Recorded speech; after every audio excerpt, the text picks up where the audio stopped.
Hello दोस्तों, स्वागत आप सभी का आपका अपने चैनल बेसिक नॉलेज में। तो कैसे हैं आप सभी? आशा करते हैं मस्त हो, स्वस्थ हो, पढ़ाई बहुत ही जबरदस्त कर रहे हैं। जी हाँ दोस्तों आज हम लोग देखने वाले हैं मैथ का मॉडल पेपर 2024 का जो सब्जेक्टिव क्वेश्चन है उसका डिटेल सॉल्व। जी हाँ दोस्तों, जो ऑफिशियल मॉडल पर झारखंड बोर्ड के द्वारा जारी हुआ है उसका full to question by question explanation, एक एक चीज को भाई इतना बढ़िया तक समझा दूंगा कि पहली बार भी आप मैथ पढ़ रहे हो ना तो एक एक चीज समझ में आ जाएगा। तो भाई वीडियो को पूरा देखना है, ठीक है। और सभी दोस्तों को फटाफट से शेयर कर दो। चैनल पर पहली बार दोस्तों आए हैं ना तो सब्सक्राइब कर ही लीजिए ताकि आगे हर एक वीडियो आप मिल पाओ, एग्जाम में फोड़ पाओ। दोस्तों आज क्लास बहुत इंटरेस्टिंग है और सबसे पहले एक प्यारा सा कविता के साथ आप लोग क्लास का शुरुआत करना चाहेंगे और जो आपको पूरा जोश से भर देगा। और भाई एग्जाम में अगर अच्छा नंबर लाना है तो पढ़ना शुरू कर दो और इस चैनल से जुड़ जाओ, क्योंकि हर एक बार अगर आप लोग इस बार टॉपर बनोगे, बस मेहनत करो और अच्छे से पढ़ाई करो, ठीक है।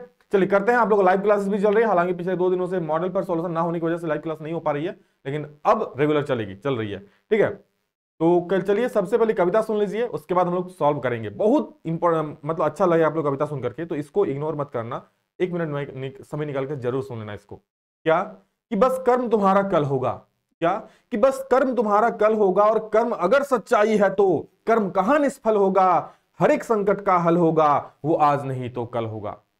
हर एक संकट का हल होगा वो आज नहीं तो कल होगा। और लोहा जितना तपता है, लोहा जितना तपता है उतनी ही ताकत भरता है। सोने पर जितनी आग लगे वो उतना प्रखर निखरता है। हीरे पर जितनी धार लगे वो तब हीरे पर जितनी धार लगे वो उतना खूब खनकता है, वो उतना खूब चमकता है। मिट्टी का बर्तन पकता है तब धुन पर खूब खनकता है। सूरज जैसा बनना है तो सूरज जैसा बनना है तो सूरज जैसा जलना होगा। नदियों सा पार पाना है तो पर्वत छोड़ निकलना होगा। और हम आदम के बेटे हैं, आदम मतलब मनुष्य, आदमी, हम आदम के बेटे हैं, क्यों सोचे राह सरल होगा। कुछ ज्यादा वक्त लगेगा पर संघर्ष जरूर सफल होगा।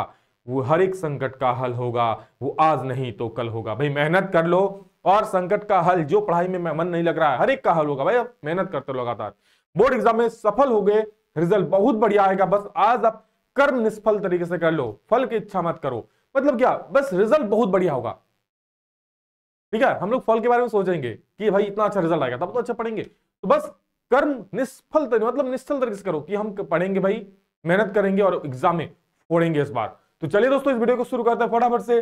पहला क्वेश्चन क्या देखते हैं, ठीक है। तो पहला सवाल मैथ का मॉडल पर सब्जेक्टिव सॉल्यूशन, और पहला सवाल ऑब्जेक्टिव करवा चुके हैं आप लोग, देख लेना, प्लेलिस्ट मिल जाएगा मॉडल पर का। मैंने अलग से प्लेलिस्ट भी बना दिया आप लोगों के लिए, क्लियर। तो पहला सवाल हम लोग का है कि अभाज्य गुणनखंड विधि द्वारा 96 और 404 का एचसीएफ और एलसीएम ज्ञात कीजिए। एक सवाल फिक्स मार देना भाई 6।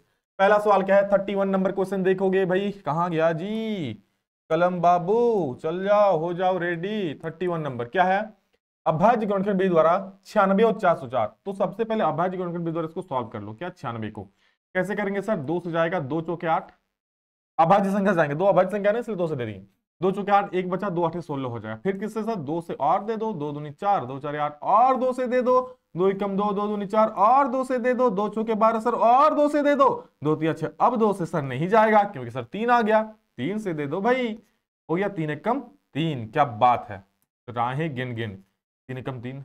तो 96 को मैं क्या लिख सकता हूं, तो सर आप 96 को लिख सकते हो, क्या लिख सकते हो, 2 गुना 2 गुना 2 गुना 2 गुना कितना 2 है, 1 2 3 4 5, 4 को हो गया गुना 2, ठीक है, और गुना हो गया। अब फिर क्या है, और 404 है तो लिख लो उसका भी, 404 को भी लिख लेते हैं, उसका भी कर देते हैं काम तमाम। फिर 2 से जाएगा पहले, 2 दूनी 4 0, 2 दूनी 4 खत्म। फिर 2 से जाएगा, 2 एकम 2 0, 2 एकम 2, इतना ही हो जाए और नहीं जाएगा ये, ठीक है, और नहीं जाएगा। और जाएगा कैसे, 3 से जाएगा, देखो 3 तरीका 9 नहीं जाएगा, 7 से जाएगा, 7 एकम 7, 3 31 नहीं जाएगा, 11 से किससे नहीं जाएगा। तो 404 को मैं लिख सकता हूँ मेरे दोस्त, क्या लिख सकता हूँ, 2 गुना इसको 101 से जाएगा तो 101 से दे दो, क्या दिक्कत नहीं, दो कोई दिक्कत नहीं है। फिर भी गुना कितना, 101। हमको क्या निकालने बोला, एचसीएफ और एलसीएम। तो सबसे पहले मैं क्या निकालता हूं, एचसीएफ। एचसीएफ मतलब सुन लो क्या होता है, हाईएस्ट कॉमन फैक्टर, दोनों में जो कॉमन आता है वो एचसीएफ होता है। दोनों में कॉमन क्या क्या दिखा रहा है देखो, चलो मिलाते हैं। सर यहां भी 1 2 है, यहां भी 1 2, चलो 1 2 तो कॉमन आ गया। यहां भी सर 2 है, यहां भी 2 है, चलो और 1 2 कॉमन आ गया। यहां भी सर 2 है, यहां और नहीं नहीं सर और कुछ नहीं दिख रहा है, तो बस इतना ही आंसर, 2 दूनी 4 आपका एचसीएफ आ गया। सर एलसीएम भी तो निकालो, तो एलसीएम यानी जो कॉमन आया उसको तो लिख ही लो, क्या क्या कॉमन आया, 2 गुना 2 कॉमन आ गया, और जो जो बचा सबको उधेड़ के लिख दो, एकदम सबको लिख दो। क्या क्या बचा सर, हम लोग का 3 को 2 और 1 को 3 बचा, तो उसको लिखो 2 गुना 2 और गुना क्या था 3 था, और इधर में क्या था भाई 101 था, 101 सबको गुना कर दो। तो गुना करो क्या होगा, 2 दूनी 4, 4 दूनी 8, 8 16, 16 32, 32 को 3 से गुना कर दो 96 हो जाएगा। फिर 96 को भाई 101 से गुना कर देना, किसको, 96 को 101 से गुना कर देना। तो 96 को जब 101 से गुना करोगे तो भाई 9696 आएगा। कितना आएगा 9696, कितना दिख रहा है ना, चलिए 9696। ये आपका पहला सवाल का जवाब हो जाएगा। कोई दिक्कत किसी को नहीं ना, 2 दूनी 4, 0 2 कम 2, तो ये 96 101 से गुना कर देना, आ जाएगा आपका इसका एलसीएम। चलो आगे बढ़ते हैं।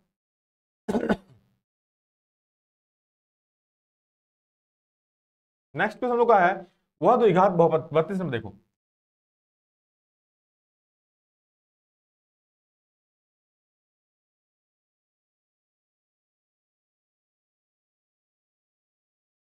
मतलब क्या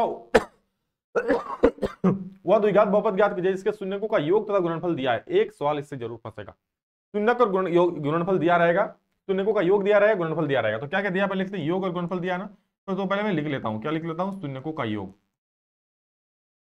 शून्यकों का योग कितना है जी, शून्यकों का योग मतलब क्या होता है पता है ना, अल्फा प्लस बीटा। शून्य क्या होता है, अल्फा और बीटा होता है ना, किसी भी द्विघात बहुपद का शून्यक अल्फा और बीटा होता है, तो शून्यकों का योग यानी अल्फा प्लस बीटा। कितना दिया है जी, मार दो -3 दिया हुआ है। अच्छा, शून्यकों का गुणनफल तो दिया हुआ है सर, शून्यकों का गुणनफल भी तो दिया हुआ है, ओहो ये बात है सर।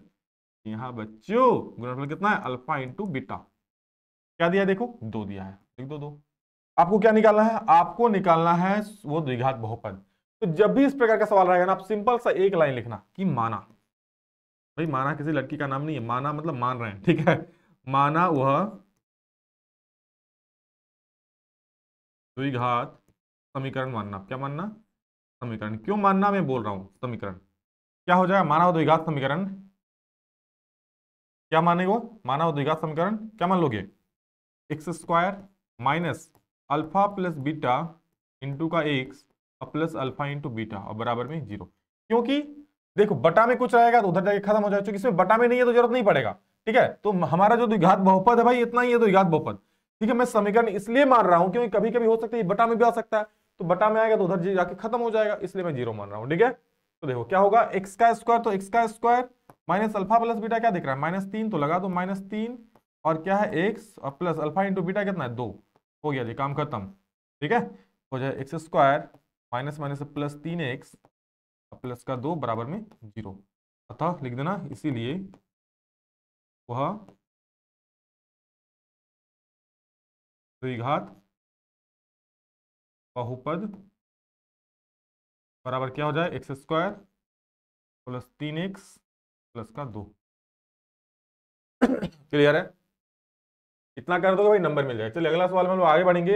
अगला प्रश्न स्क्रीन के सामने है भाई, 6 चैप्टर से दिया है, क्या दिया है कि मान लीजिए त्रिभुज एबीसी समरूप डीईएफ इस समरूप का साइन है और इनके क्षेत्रफल क्रम से इतना और इतना दिया हुआ है, यदि ईएफ बराबर 15.4 हो तो बीसी ज्ञात कीजिए। क्या बोल रहा है, तो सबसे पहले क्या दिया हुआ है वो देखो, हमको दिया क्षेत्रफल दिया है किसका, त्रिभुज एबीसी का और डीईएफ का।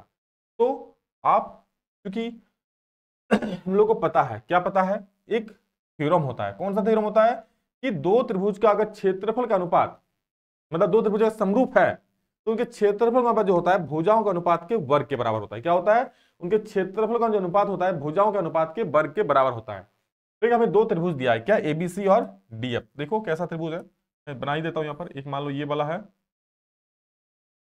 एबीसी ले लो, दूसरा क्या ले लो,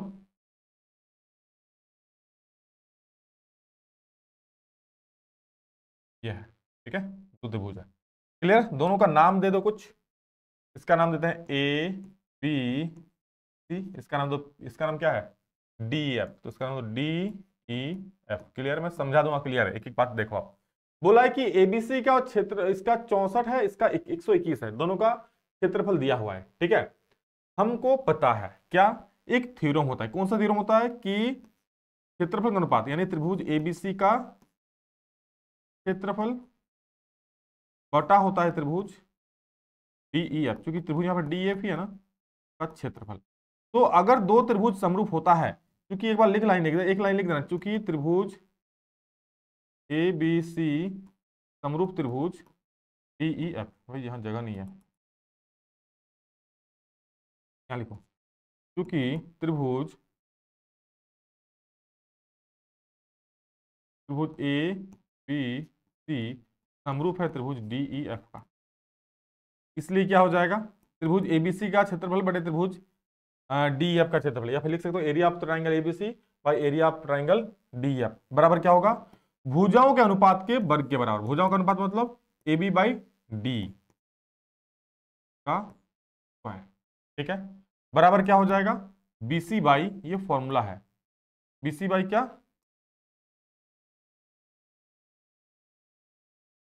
बीसी बाई ई एफ का स्क्वायर हो जाएगा, इक्वल क्या हो जाएगा, AC, AC by D F का स्क्वायर हो जाएगा। क्लियर है? ये हमारा थ्योरम होता है। बस ये थ्योरम में भी आ जाएगा, कभी कभी एक नंबर पूछ देगा कि कौन सही है, तो याद रख लो ये सही है आप लोग का, ठीक है। कैसे करेंगे इसको हम, भाई ये हमको ये दिया हुआ है, त्रिभुज एबीसी का क्षेत्रफल कितना दिया, देखो त्रिभुज एबीसी का क्षेत्रफल दिया है 64, तो यहां हम लिख देंगे 64, बस लिख दो, बटा त्रिभुज डीएफ का कितना है, डीएफ का है देखो 121, कितना है 121, तो यहां पर लिख दो 121। क्लियर है? अच्छा, और क्या दिया देखो, तो हमें ईएफ दिया है, तो ईएफ किस में, देखो तो ईएफ मेरा इस वाला में है, ये वाला में है, तो इसको किसी भी भुजा को लिख दो, कोई दिक्कत नहीं है, और ऐसे सब भुजा का अनुपात बराबर ही होगा, क्योंकि ईएफ दिया है हमको, क्या निकालने बोला, बीसी निकालने बोला है, तो ईएफ और बीसी कहां है भाई, यहां पर है, तो हम इसको ले लेंगे। ठीक है, आप सबको अगर नहीं लिखते ना, अगर इन सबको आप मान लो नहीं लिखते, आप इसको भी नहीं लिखते, आप इसको भी नहीं लिखते, आप सिर्फ इसको लिखते, कोई दिक्कत नहीं है, आराम से बना सकते हो, कोई दिक्कत नहीं है, समझ गए, कोई दिक्कत नहीं है। लेकिन चलो इसको लिख दिया और बढ़िया हो गया। बीसी निकालना है तो बीसी का, बीसी निकालना है तो बीसी लिख दिया, बटा ईएफ कितना है, देखो ईएफ साफ साफ दिया 15.4, तो लिख दो 15.4, 15.4 का स्क्वायर है तो स्क्वायर करो। क्लियर है? इधर स्क्वायर है तो इधर का क्या हो जाएगा भाई, इधर स्क्वायर है तो इधर के रूट हो जाएगा, क्या हो जाएगा, रूट, यानी कि अंडर रूट क्या हो जाएगा 64। देखो मुझे बताने में टाइम लग रहा है, बनाने में भाई 1 मिनट भी आपको टाइम नहीं लगेगा। क्या हो जाएगा, इधर बीसी का, बीसी बटा 15.4। क्लियर है? 64 का वर्गमूल होता है 8 और 121 का वर्गमूल होता है 11। इधर बटा में 15.4, उधर भेज दो भाई, गुना हो जाएगा 15.4, क्योंकि इधर बटा में क्रॉस आके ऊपर गुना होगा, ऐसे 20 हो जाए, कटेगा कुछ, बिल्कुल कटेगा सर, ये 11 एकम 11, 4 बचेगा तो पॉइंट 11 4 44। बीसी को आप किससे गुना कर दो, 14, बीसी को क्या 14 गुने 8, तो 8 4 32 का 2 हो जाएगा, हाथ में रहा 3, 8 के 8 9 10 11, 11.2 सेंटीमीटर आपका का आंसर हो जाएगा। क्लियर है सभी को? 11.2। आई बात समझ में, कोई दिक्कत? नेक्स्ट क्वेश्चन देखो। एक शख्स पर वह बिंदु ज्ञात कीजिए जो बिंदु इतना और इतना से समदूरस्थ है। पूरा एक शख्स पर हमको एक ऐसा बिंदु निकालना है जो दो बिंदुओं से दिया हुआ है, इतना और इतना से समदूरस्थ है। बहुत सिंपल सा सवाल है, लेकिन हाँ ये सवाल कह सकते हो ना, जितना भी लगाना है लगा दो, क्योंकि ये सवाल बहुत बार पूछा गया एग्जाम में। ठीक है, लगभग हर एक बार पूछता है ये सवाल। तो देख लो, एक शख्स पर वह बिंदु ज्ञात कीजिए जो बिंदु इतना और इतना से समदूरस्थ है। तो मैं मान लूंगा, माना एक शख्स, लाइन लिखना एग्जाम में नंबर में अच्छा मिलेगा। माना एक शख्स पर वह बिंदु क्या है, P मान लेता हूं, क्या है एक शख्स पर x,0। सर ऐसा क्यों लिख दिए, एक शख्स पर उस बिंदु को x,0 क्यों लिख दिए आप ऐसा गलत काम कैसे कर सकते हो? भाई मैं गलत काम नहीं कर रहा हूं, आप ऐसा नाइंसाफी कैसे कर दिए? भाई नहीं, मैं नाइंसाफी नहीं कर रहा हूं, क्या कर रहे हो, एक सर y का मान 0 क्यों कर दिए? मुझे क्या बोला है, मुझे एक शख्स पर बोला है, तो आप जरा बताओ मुझे, क्या एक शख्स पर आपको y का वैल्यू मिलेगा? अरे नहीं भाई, x के घर में y का मान क्यों मिलेगा? ना ना ना ना, ऐसा नहीं मिलेगा। यानी x के घर में x का ही मान मिलेगा। अगर y एक्स में चल जाओगे तो यहां पर तो सिर्फ y का ही मान मिलेगा ना, x का मान नहीं मिलेगा। तो चूंकि एक शख्स में बोल रहा है, इसलिए y का मान क्या हो जाएगा, 0 हो जाएगा। अगर y एक्स में बोलता, अगर y एक्स में बोलता कि y एक्स पर निकाल, तो तब हम बिंदु क्या लिखते, तब हम बिंदु क्या लिखते, तब x हमारा 0 होता और 0,y लिखते। ये चीज याद रखना, बहुत इंपॉर्टेंट चीज बता दी आपको, ठीक है। तो माना एक शख्स पर वह बिंदु क्या है, p x,0 है, इतना ये वाला बिंदु है, जो जो बिंदुओं, दो को बिंदु है ना, जो बिंदुओं पहला को ए मानो, ए क्या है 2,-5, 2,-5 तथा बी क्या है -2,9, -2,9 से क्या है समदूरस्थ। समदूरस्थ मतलब समान दूरी पे है, समदूरस्थ है,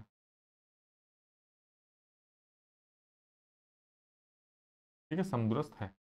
मतलब ऐसा समझ लो, ये मान लो कोई पी बिंदु है जो ए से और यहाँ बी से, ठीक है, समान दूरी पे है। क्या है? समान दूरी पे है। फिगर बनाना है तो बना सकते हो, कोई दिक्कत नहीं, कंपलसरी नहीं है। मैं यहाँ पर आपको बना देता हूँ ऐसे फॉर जानकारी के लिए। पी कोई बिंदु है जो यहाँ ए से और बी से समान दूरी पे है, तो मैं तो यही लिखा हूँ कि जो बिंदु पी है, जो बिंदु ए और बी से समदूरस्थ है, मतलब पी जितना दूरी ए से है उतना ही दूरी बी से है। अर्थात लिख सकता हूं क्या, पी ए बराबर पी बी, है हो ना, होगा ना, क्योंकि दूरी है। ठीक है, आप क्या कर दो, दूरी का सूत्र लगा दो। कौन सा सूत्र होता है भाई? दूरी का √(x2 - x1) का whole square plus y2 - y1 का होल स्क्वायर अंडर रूट में। अच्छे से रूट हटाना है ना, कुछ नहीं, स्क्वायर कर दो दोनों तरफ, दोनों तरफ वर्ग करने पर। बाद में भी कर सकते हो, पहले भी कर सकते हो, कोई दिक्कत नहीं, दोनों तरफ वर्ग करने पर। दोनों तरफ वर्ग करेंगे यानी पी ए का स्क्वायर हो जाएगा, चलो इधर पी बी का स्क्वायर हो जाएगा। अच्छा, पी ए का स्क्वायर बोलूं तो भाई हम लोग का फॉर्मूला होता है, दूरी सूत्र क्या होता है, x2 - x1 का whole square plus y2 - y1 का होल स्क्वायर। सर रूट भी लगा दो। अरे रूट क्यों लगाएंगे, क्योंकि पहले हम स्क्वायर दे चुके हैं। ठीक है, स्क्वायर करोगे तो रूट नहीं हटेगा, क्योंकि पी दूरी का स्क्वायर कर रहे हैं ना, तो उधर रूट हट जाएगा, कोई दिक्कत नहीं है। ठीक है, और अगर स्क्वायर नहीं करोगे तो यहाँ रूट लगा देना, कोई दिक्कत नहीं है। इधर क्या हो जाएगा, x2 - x1 का whole square plus y2 - y1 का होल स्क्वायर।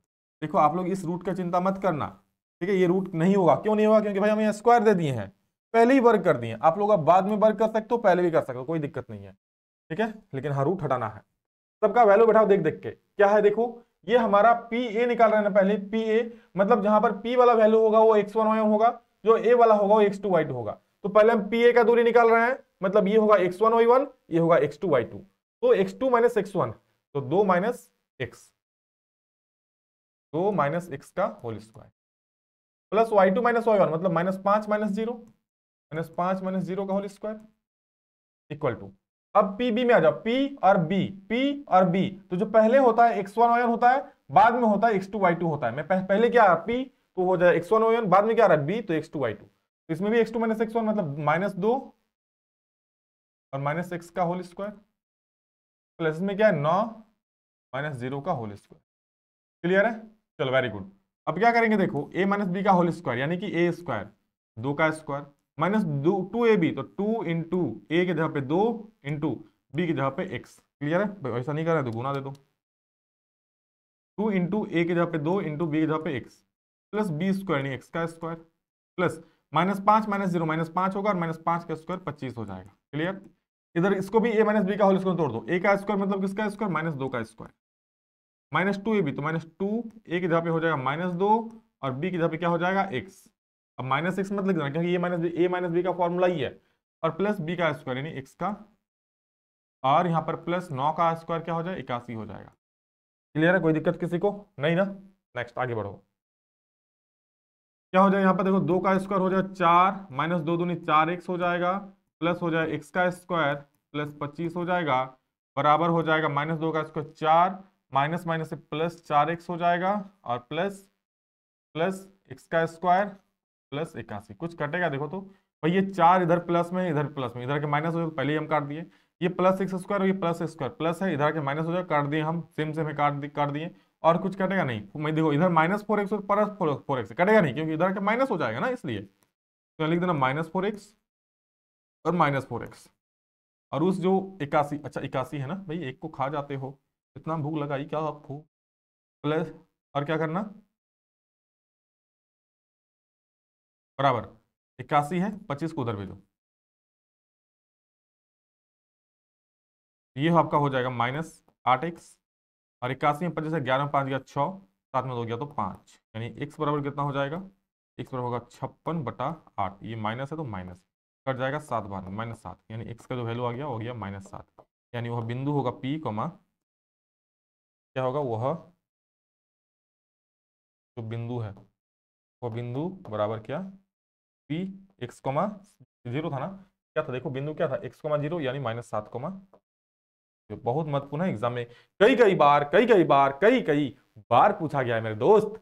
चलो आगे बढ़ जाएं, कोई दिक्कत, नेक्स्ट क्वेश्चन। क्या है, मान निकालिए, सिंपल सा क्वेश्चन था, मैं इसी में बना देता हूं, यही हो जाएगा, ठीक है। देखो कितना है, 35 नंबर। क्या है भाई, 2 tan² 45 डिग्री, तो 2 tan² 45 degree plus sin²45 degree, sin²45 degree और -cos²45 डिग्री, cos²45। क्लियर है, दिख रहा है ना, नहीं दिख रहा है तो क्वेश्चन तो दिख ही रहा होगा, वही है।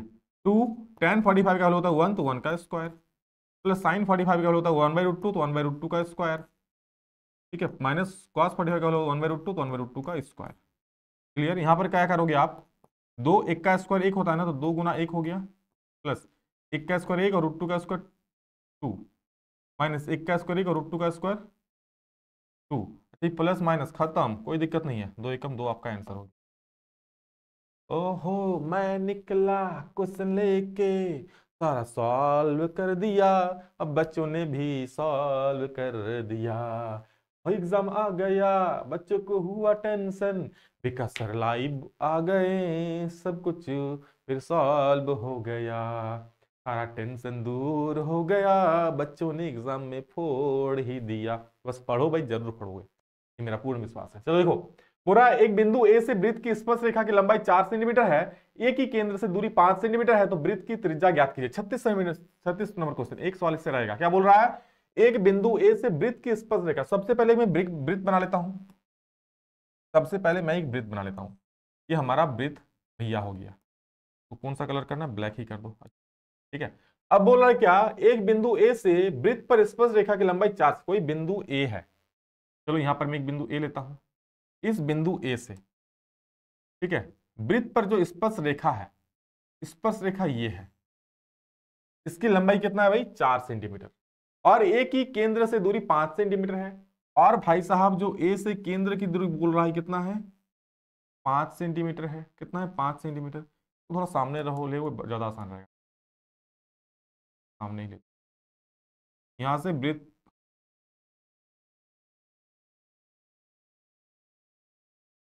चलो भाई देखो कितना, देख रहे हो, ठीक है, और इसी बिंदु से क्या बोल रहा है, इसी बिंदु से भाई केंद्र से दूरी कितना है, 5 सेंटीमीटर, ये बोला, ये आपका केंद्र हो गया, ठीक है, केंद्र से दूरी कितना है भाई, 5 सेंटीमीटर।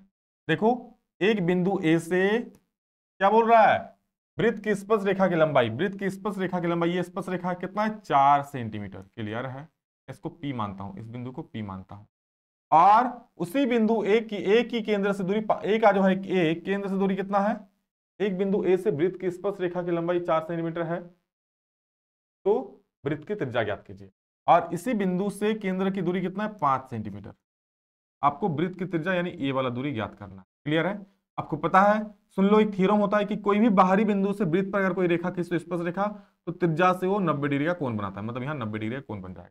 अच्छा भाई 90 डिग्री हो गया, मतलब ये हमारा जो है, इसको ओ मान लेते हैं, ये हमारा कर्ण हो गया, क्या ओ एक कर्ण हो गया, तो लिख सकते हैं कर्ण है तो ओ ए का स्क्वायर, एक समकोण त्रिभुज हो गया, समकोण त्रिभुज में ये क्या हो गया, ये लंब एक आधार हो गया, तो एओ जो है कर्ण हो गया, तो बाकी एक कर्ण का स्क्वायर क्या होता है, बाकी दो भुजाओं के स्क्वायर के योग के बराबर होता है, यानी क्या हो जाएगा, O A square equal to OP square plus AP square, clear, O A square equal to OP square plus AP square, तो ओ ए स्क्वायर आपको निकालना, ओ ए स्क्वायर दिया हुआ है कितना, 5 का स्क्वायर इक्वल टू ओपी का निकालना है, क्योंकि ओपी त्रिज्या है, एपी दिया हुआ है 4 का स्क्वायर, ठीक है, 4 का स्क्वायर, 5 का स्क्वायर हो जाएगा 25, बराबर होगा ओपी का स्क्वायर और प्लस 4 का स्क्वायर हो जाएगा 16, यहाँ से ओपी का स्क्वायर आ जाएगा भाई 25 है, इधर आके 16 हो जाएगा, माइनस, तो 25 में 16 जाएगा, तो भाई निकाल लो आराम से, ओपी का स्क्वायर 25 में 16 जाएगा, तो भाई कितना बचेगा, 16 4 20 9, 9 बचेगा, यानी ओपी कितना हो जाएगा, यानी ओपी आपका हो जाएगा √9, और √9 का ओपी बराबर कितना, √9 यानी कि 3 सेंटीमीटर, क्लियर, √9 यानी कि 3 सेंटीमीटर, क्लियर है, 30 मीटर नहीं है, 3 सेंटीमीटर है, ठीक है, और मत पढ़ लेना इसको। निकल गया त्रिज्या। चलो नेक्स्ट क्वेश्चन देखो, एक पासे को एक बार फेंका जाता, पासा मतलब होता है लूडो का गुठी, भाई खेलते हो ना, टप टपा टप खेलते हो एकदम, मारपीट मारपीट नहीं होता बट खेलते हो ना। तो बोल रहा है क्या फेंका जाता है, निम्नलिखित तो प्राप्त करने की प्रायिकता ज्ञात कीजिए। तो एक लूडो का गुट्ठी को अगर फेंकेंगे सर तो क्या क्या संभावित परिणाम आ सकता है, ठीक है, अनुकूल परिणाम क्या क्या, कूल परिणाम क्या क्या हो सकता है बताओ तो। कूल परिणाम भाई क्या क्या आ सकता है, कूल परिणाम, कुल परिणाम क्या क्या आ सकता है, एक आ सकता है, दो आ सकता है, तीन आ सकता है, चार आ सकता है, पांच आ सकता है, और आपका किस्मत अच्छा हो तो छह आ सकता है। इतना ही तो आ सकता है, ठीक है, आप किसी को पूछ नहीं चाहिए, सबको छह ही चाहिए, तो इतना सब कुछ आ सकता है। हमको प्रायिकता निकालना है, सबसे पहला सवाल है प्रायिकता किसका निकालना है भाई, एक अभाज्य संख्या, क्या हो, अभाज्य संख्या, अभाज्य संख्या का, ठीक है। तो प्रायिकता निकालना है, सुन लो प्रायिकता का फॉर्मूला होता है जो चीज आप निकाल रहे हो उसकी संख्या बटे कुल संख्या, फिर से सुन लो, जिस चीज का प्रायिकता निकालने बोल रहा है तो उसकी संख्या बटे कुल संख्या, किसका प्रायिकता निकालने बोल रहा है, प्रायिकता मतलब होता है प्रोबेबिलिटी, अभाज्य संख्या का बोल रहा है तो लिखेंगे अभाज्य संख्या, अभाज्य संख्या बटा कुल संख्या, कुल संख्या। तो भाई अभाज्य संख्या कितना है बोल सकते हो, अभाज्य संख्या है एगो, दो है, तीन है और पांच है, यही तो है। तो दो तीन और पांच यानी तीन को संख्या है, और कुल संख्या कितना है गिनो, कुल छह संख्या है तो छह, कटिंग कटिंग छटिंग एक बटा दो आंसर आएंगे। क्लियर है। नेक्स्ट क्वेश्चन बोल रहा है क्या भाई, नेक्स्ट क्वेश्चन आपको बोल रहा है कि एक विषम संख्या, तो निकालते हैं प्रायिकताएं, क्या विषम संख्या, कि कोई दीवाना कहता है, विषम संख्या क्या है, एक है, तीन है और पांच है, मतलब एक तीन और पांच, क्या एक तीन और पांच विषम संख्या, मतलब टोटल तीन हो संख्या वो विषम। तो यहां लिखेंगे, एक बार लिख देना पहले कि विषम संख्या बटा कुल संख्या,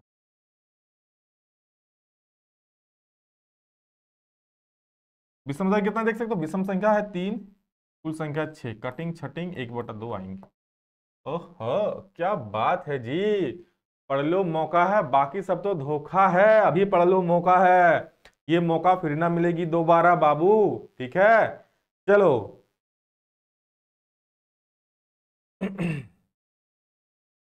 बोल रहा है सिद्ध कीजिए कि तीन प्लस चार रूट पांच एक अपरिमेय संख्या, ये प्रूव करना है, बहुत आसान सवाल है, देखने में हार्ड लगता है ना बहुत। तो आप जब भी इस प्रकार का सवाल रहेगा ना, आप इसका उल्टा मान लेना, सर उल्टा क्यों मानेंगे, तभी प्रूव कर पाओगे। क्या उल्टा मानेंगे सर, अच्छा अपरिमेय बोला है, आप मान लेना परिमेय, तो लिखना सॉल्यूशन में, क्या लिखना आप सॉल्यूशन में लिखना माना, माना किसी गर्लफ्रेंड का नाम नहीं है, माना, माना मतलब माना, ठीक है। माना क्या, माना तीन प्लस चार रूट पांच एक अपरिमेय बोला है तो हम उल्टा मानेंगे, परिमेय संख्या है, क्या है परिमेय संख्या, परिमेय संख्या है, क्लियर है, परिमेय संख्या है, ओके। इसीलिए सबको पता है, जग जाहिर है कि परिमेय संख्या क्या होता है, पी बटा क्यू के रूप में होता है, यानी सर इसीलिए क्या होता है तीन प्लस चार रूट पांच बराबर पी बटा क्यू, ऐसा क्यों लिखे सर, क्योंकि मैंने अभी अभी माना कि ये क्या है, एक परिमेय संख्या है, क्या है परिमेय संख्या, तो अगर परिमेय संख्या तो पी बटा क्यू के रूप में होगा, बिल्कुल सही बात है, कोई कोई ए बटा बी भी लिखता है, कोई दिक्कत नहीं है भाई। क्या कर दो, तीन है प्लस में उधर भेजो, तो इसको हम ऐसे लिख सकते हैं चार रूट पांच पी बटा क्यू माइनस का तीन, माइनस का तीन। अच्छा कोई दिक्कत नहीं, इसको और एक लाइन सॉल्व कर लो, बट्टा में कुछ नहीं तो एक, तो उधर पी हो जाएगा, माइनस टू उधर जाएगा गुना हो जाएगा, तीन क्यू हो जाएगा, बट्टा में हो जाएगा क्यू। क्लियर है। चार रूट पांच है ना, तो लिखेंगे रूट पांच इक्वल टू पी माइनस तीन क्यू, ठीक है, और चार गुना में है इधर के बट्टा हो जाएगा, चार क्यू हो जाएगा। अच्छा जी ऐसा है, अर्थात क्या है, देखो p बटा क्यू परिमेय संख्या है कि नहीं है, क्योंकि p बटा क्यू क्या है परिमेय संख्या, मैं यहां लिखूंगा क्योंकि p बटा क्यू परिमेय संख्या है, परिमेय संख्या है, नो डाउट। इसीलिए इसीलिए यहां पर जो आया क्या आया, p माइनस थ्री क्यू बटा चार क्यू परिमेय संख्या है, परिमेय संख्या है ना। और ये अगर परिमेय संख्या है मेरे दोस्त, तो इसके बराबर में जो भी परिमेय संख्या होगा लिखना अब, अतः रूट पांच भी एक परिमेय संख्या है। यह हमें है क्या परिमेय संख्या? बिल्कुल नहीं है। यह हमें गलत धारणा धारणा के कारण, जो कि हमें गलत धारणा के कारण प्राप्त हुआ है, जो कि हमें क्या गलत धारणा, हम गलत माने थे ना, धारणा के कारण प्राप्त हुआ है। बस ये लाइन ही लिखना है आपको, प्राप्त हुआ है?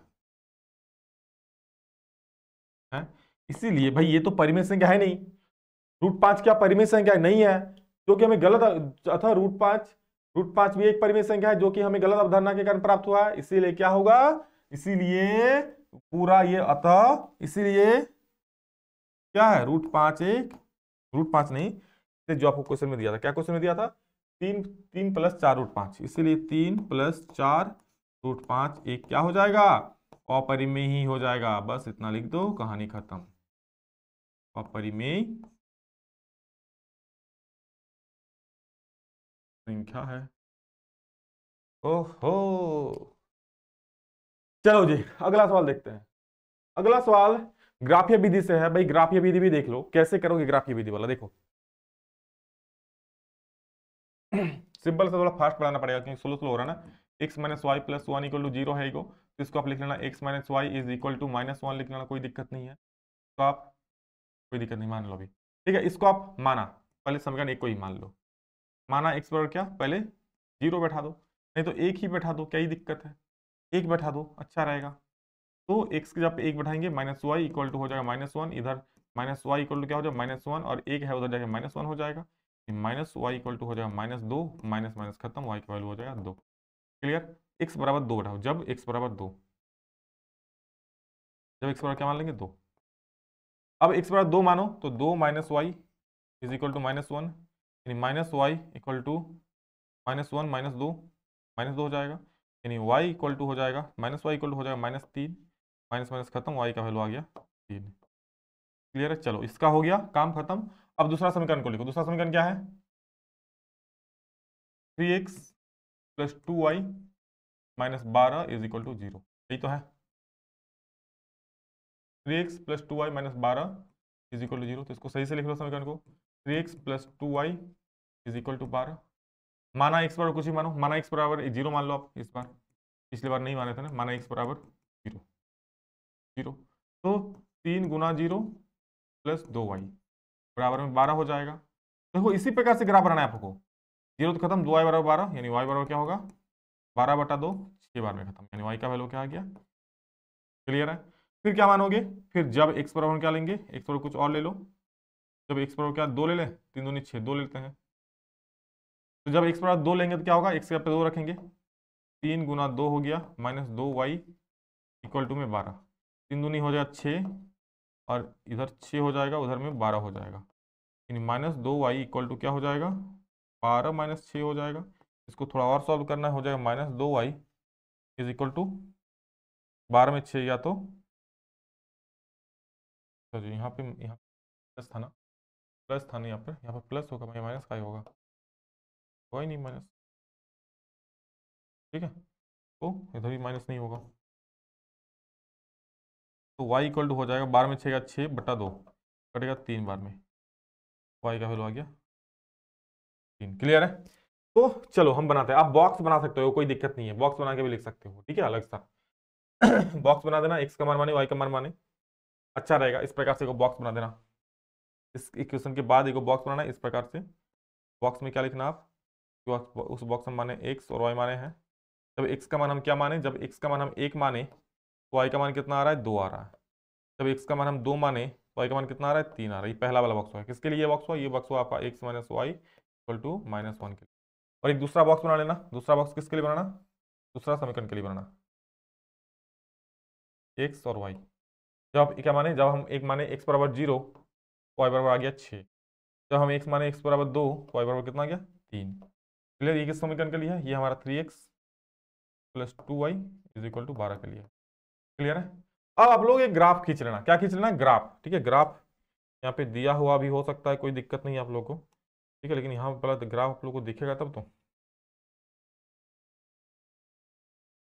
चलो मैं खींच देता हूँ ग्राफ, ठीक है।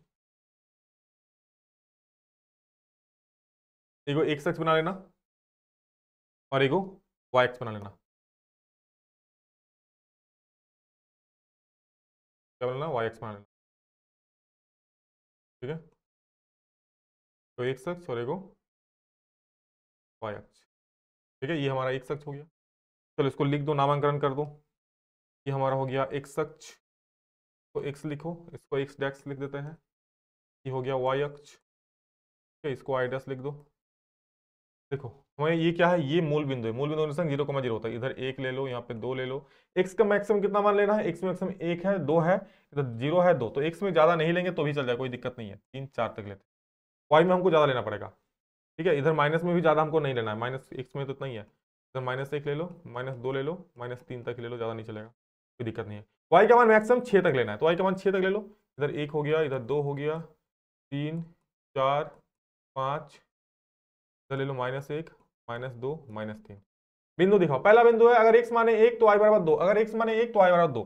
x में ले लो 1, y में ले लो 2। यहां से इसको डैश डैश डैश डैश करके जाओगे, यहां आ जाएगा, मतलब एक बिंदु हमें यहां मिल गया। ठीक है, दूसरा अगर x 2 y तो y 3। अगर x से 2 तो y है 3। इसको डैश डैश डैश डैश करके सीधा लेके जाओगे कहां तक? 3 तक, तो ये मिल जाएगा यहाँ।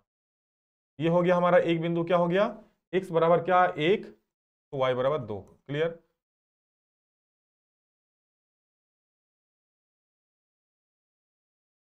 अगर यहाँ पर एक है 1,2, ठीक है, और एक है कितना? 2,3। ठीक है, बिंदु मिल गया, उसको मिला दो आप। तो क्या कर दो? बिंदु को मिला दो इस प्रकार।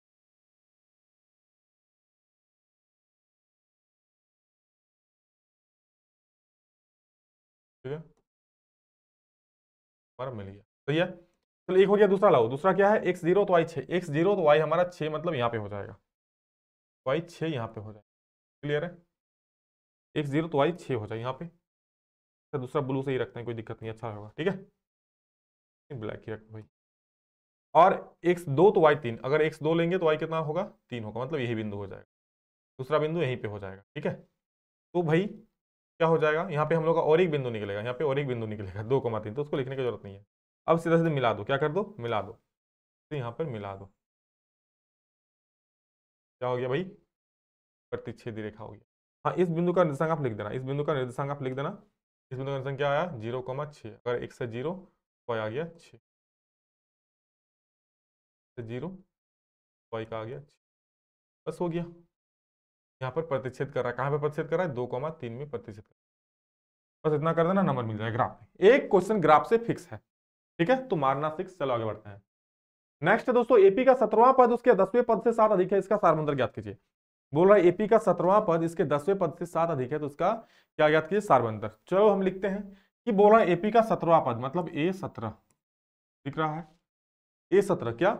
एपी का 17वां पद यानी कि A17, ये क्या है? अधिक है किससे? 10वें पद से, मतलब A10 से अधिक है।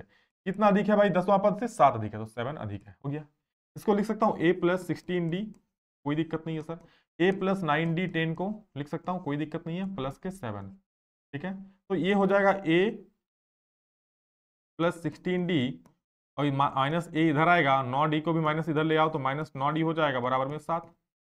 क्या है बात? -A खत्म, कोई दिक्कत नहीं है।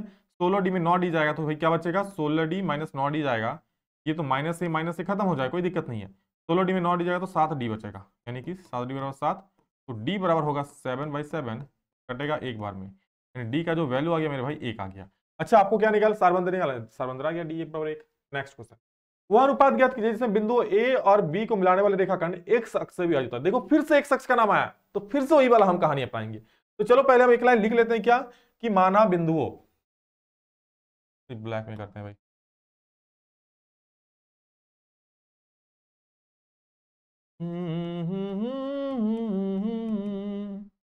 माना बिंदुओं ए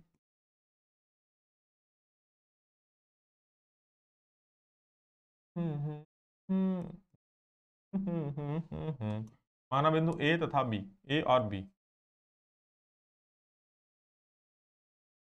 मैं जब भी तेज चलता हूँ नजारे छूट जाते हैं, कोई जब रूप गढ़ता हूँ तो सांचे टूट जाते हैं। मैं रोता हूं तो आकर लोग कंधा थपाते हैं। क्या लिखा है कि माना बिंदु ए और बी को मिलाने वाले रेखाखंड, ठीक है, एक्स, माना बिंदु, माना बिंदु, माना बिंदु पी। अच्छा, इससे पहले और एक लाइन लिखना अच्छा रहेगा। क्या लिखना कि माना, माना बिंदु, जो विभाजन बिंदु है उसको पी मानते हैं, पी एक्स कॉमा जीरो, बिंदुओं, अब लिखना बिंदुओं, माना बिंदु पी एक्स कॉमा जीरो, उसके बाद कॉमा देना, बिंदुओं ए और बी को मिलाने वाले रेखाखंड को किस अनुपात में बांटता है? रेखाखंड को m1 अनुपात m2 में विभाजित करता है, विभाजित करता है, करता है भाई, करता है। क्यों? अच्छा सर एक्स कॉमा जीरो क्यों लिखे? क्योंकि साफ साफ बोला एक शख्स, एक शख्स बोला है ना, रेखाखंड किससे? एक शख्स से विभाजित होता है। मतलब कोई बोल रहा है दो बिंदु है, ठीक है, ए और बी कोई दो बिंदु है, ठीक है, दो बिंदु से जो रेखाखंड जा रहा है ये किससे विभाजित हो रहा है? ये एक शख्स से विभाजित हो रहा है। तो भाई जब एक शख्स से विभाजित हो रहा है तो एक शख्स पर कोई भी बिंदु क्या होता है? एक्स कॉमा जीरो होता है। इसलिए मैंने मान लिया कि जो विभाजन बिंदु है क्या है, उसको पी नाम दे दिया। माना बिंदु पी एक्स कॉमा जीरो बिंदुओं ए और बी को मिलाने वाला जो रेखाखंड है उसको m1 अनुपात m2 में बांट रहा है। तो भाई सीधा सीधा आप विभाजन बिंदु वाला फॉर्मूला लगा देना। विभाजन बिंदु यानी सेक्शन फॉर्मूला क्या होता है? पी एक्स कॉमा वाई, ये फॉर्मूला याद रख लेना भाई, जिंदगी भर काम आएगा, आगे कंपटीशन में भी काम आएगा। एक्स कॉमा जीरो क्या होता है? m1 x2 plus m2 x1 by m1 plus m2। Clear? ये 2 है और ये 1 है, ठीक है, comma m1 y2 plus m2 y1 और बाई m1 प्लस m2। अच्छा जी देखो, पी एक्स कॉमा जीरो, बिंदु क्या है? एक्स कॉमा जीरो है ना, तो लिखूंगा एक्स कॉमा जीरो और यहाँ पर सबका वैल्यू लिख देना आप, ठीक है। ऐसे एक का ही जरूरत पड़ेगा, दो का जरूरत नहीं। m1 x2, तो m1 का तो m1 ही लिखेंगे भाई, x1 x y1 x2 y2। x1 पहला होता है x1 y1, दूसरा होता है x2 y2। तो m1 x2 कितना है? -4 है, प्लस m2 x1, m2 है, x1 कितना है? 1 है, बाई m1 प्लस m2, तो m1 plus m2। Clear? Comma m1 y2, तो m1 है, y2 कितना है? देखो y2 है 5, तो लिख दिए गुना 5, प्लस m2 है, m2 लिख दिया गुना y क्या 1 कितना है? y1 देखो x1 y1 है -5, तो लिख दिया -5। बट्टा में हो जाएगा भाई सट्टा, m1 प्लस m2। क्या बात है। देखो क्या करोगे भाई, अगर इसको और इसको ले लेना, कभी हो जिंदगी में नहीं निकाल पाओगे, क्योंकि भाई यहाँ m2 भी नहीं पता है, m2 भी नहीं पता है, और इसको अगर x से बराबर कर दें तो कभी नहीं। देखो ये जो होता है, सुन लो, जब भी हम लोग इस प्रकार फॉर्मूला लिखते हैं ना, ये जो होता है ये x अक्ष होता है, किसका? x का मान होता है, ये वाला किसका होता है? y का मान होता है, ठीक है, ये वाला x का मान होता है, ये वाला y का मान होता है, ठीक है। तो हम x को अगर इससे बराबर करेंगे तो कभी नहीं निकल पाओगे। ये जीरो है, इसको हम y से बराबर कर देते हैं, क्योंकि जीरो है तो निकल जाएगा। 5m1 हो जाएगा प्लस माइनस 5m2 हो जाएगा, बटा में हो जाएगा m1 प्लस m2। अच्छा जी, ये बटा में इधर जाके गुना हो जाएगा, तो जीरो से गुना होके खत्म, जीरो खत्म। क्या लिखूंगा? जीरो बराबर लिखोगे 5m1 माइनस 5m2। अच्छा जी, m2 इधर आ जाएगा तो प्लस में हो जाएगा, यानी आप लिख सकते हो क्या कि अब हमारा हो जाएगा 5m1 बराबर 5m2। आपको m1 बाई m2 निकालना है, तो m2 को इधर ले आओ, भेज दो 5 को, 5/5 गुना हो जाएगा, 5 एकम 5, एक बार में कट जाएगा। जो m1 अनुपात m2 आएगा भाई, वो क्या आएगा? 1:1 आएगा। ये आपका आंसर हो। समझ गया? समझ गया? चलो बहुत बढ़िया। कि मैं जब भी तेज चलता हूं नजारे छूट जाते हैं, इसको तीनों मान लो, AOBC को। कोई जब रूप गढ़ता हूं तो सांचे टूट जाते हैं, मैं रोता हूं तो आकर लोग कंधा थपाते हैं, मैं हंसता हूं तो अक्सर लोग मुझसे रूठ जाते हैं, मैं हंसता हूं तो अक्सर लोग मुझसे रूठ जाते हैं। y2 माइनस y3, ये आप लोग ऑब्जेक्टिव में बताया था, प्लस होता है x2 y3 minus y1 plus हो जाए x3 y1 minus y2। Clear है? सबका वैल्यू बैठाओ, ये है x1 y1, ये है x2 y2, ये है x3 y3। तो 1/2 बैठा दो जी। x1 कितना है? पहला में है -5, क्या बात है। y2 minus y3, y1 x1 y1 x2 y2 x3 y3, y2 minus y3 मतलब -5 माइनस y3 में है 2 प्लस x2 में है 3, y3 माइनस y1 मतलब 2 और माइनस में -1 प्लस x3 कितना है, x3 है भाई, x3 है 5 और y1 माइनस y2, y1 में है -1 और y2 में है -5, तो -5। ठीक है, ब्रैकेट क्लोज। सही है, सब कुछ एक मिला लेना, क्योंकि इसी में अगर वैल्यू अलग से बैठ गया तो नहीं बनेगा, दिक्कत हो जाएगा। ठीक है, इसलिए अच्छे से मिला लेना। क्या हो जाएगा, x1 है देखो -5, सही है, y2 माइनस y3 मतलब -5 -2, सही है, प्लस x2 में है 3, y3 minus y1, y3 minus 1 2 -1, सही है, प्लस x3 में है 5 और y1 माइनस y2 मतलब y1 माइनस 1 और -5। क्लियर है? तो चलिए करते हैं इसको सॉल्व। ये जो -5 और ये माइनस माइनस से प्लस मतलब -7 हो जाएगा। चलो सही है, प्लस 3 है और ये माइनस से प्लस हो जाएगा, 2 और 1 3 हो जाएगा ये भी। क्लियर? प्लस में 5, ये क्या माइनस माइनस से प्लस प्लस हो जाएगा ना, तो माइनस में से प्लस मतलब 5, अच्छा कर दो एक बार, -1 और +4। ठीक है, तो लिख देना -5 और -7, माइनस में प्लस 5 7 35 हो जाएगा। ठीक है, प्लस 3 3 9 हो जाएगा, और ये जो -1 के माइनस माइनस प्लस माइनस 4 में गया तो 3 3 5 15 हो जाएगा। सबको जोड़ दो, 3 5 15, 35 40 50 50 9 59 हो रहा है ना। सब कुछ सही है ना भाई, क्योंकि 60 आ रहा है, 60 आता तो पूरा पूरी कट जाता ना। 3 2 1 3 3 3 9 माइनस प्लस 5 में गया तो, अच्छा जी यहाँ पर गलती कर दी है ना, थोड़ा सा गलती देखो, आंसर देखो -5 है, ये माइनस प्लस यानी कि +5 हो जाएगा, तो 5 एक जाएगा तो 4 बचेगा, 4 5 यहाँ 20 हो जाएगा भाई। क्या हो जाएगा यहाँ पर 20 हो जाएगा, थोड़ा सा गलती के लिए देख रहे हो, यहाँ क्या हो जाएगा 5 4 20, 5 में एक गया तो 4 4 5 20, समझो। तो 35 और 9 कितना हो जाएगा, 35 40, अच्छा 44, 44 और 20 64, तो 64/2 होगा, काटोगे तो भाई 32 आ जाएगा, 32 क्योंकि त्रिभुज का क्षेत्रफल इसलिए वर्ग। क्लियर है? चलो नेक्स्ट क्वेश्चन देखते हैं। सिद्ध करने बोला है, बहुत आसान है सिद्ध करना, कोई दिक्कत नहीं है। देखो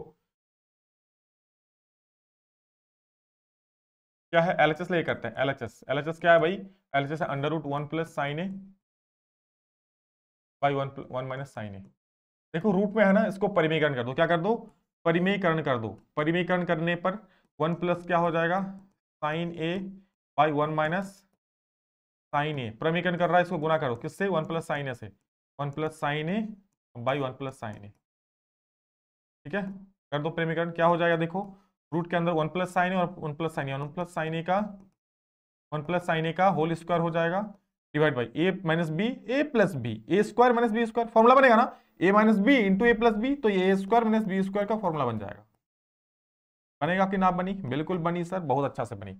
अच्छा जी, अब क्या करी, अब क्या करी, आपको लगा नला सेक ए प्लस टेन ए, एक काम करो जी, आप फॉर्मूला लगा दो जी, 1 प्लस साइन स्क्वायर, अभी उसको वही रहने दो, अभी स्क्वायर निकालेंगे रूट से, चिंता का ही करते हो, जब मैं हो तो चिंता का ही करने का स्क्वायर कर देना, बटा 1 का स्क्वायर 1 माइनस साइन स्क्वायर है। इसको आगे आप और लिख सकते हो, क्या लिख सकते हो, अच्छा देखो अभी रूट रहने दो, रूट को एक ही साथ दोनों से निकाल देंगे, 1 प्लस साइन ए का whole square divide by 1 minus sine square क्या हो जाए, कॉस स्क्वायर हो जाए, कॉस स्क्वायर ए। अब रूट हटा दो, देखो ऊपर में भी होल स्क्वायर है, यहाँ भी कॉस का स्क्वायर है, तो ये स्क्वायर में से हट जाएगा, स्क्वायर हटेगा, दो गो चीज है ना, तो दो गो में से एक निकल जाएगा, मतलब स्क्वायर है तो रूट हट जाएगा, यानी 1 प्लस साइन ए हो जाएगा, क्योंकि स्क्वायर है। ठीक है, दो बार है तो दो में से निकल जाएगा, या कॉस स्क्वायर है तो कॉस ए हो जाएगा, रूट हट गया, खत्म, टाटा bye bye, 1 by cos A लिखो जी, जल्दी से इसको बनाओ जी, sine A by cos A लिख दो जी, आंसर जल्दी से आ जाएगा जी। 1 बाई कॉस ए होता है क्या, सेक ए, और साइन ए बाई कॉस ए होता है सर टेन ए। क्या जी, आपका आंसर आया जी, जल्दी से देखो और प्रूव कर दो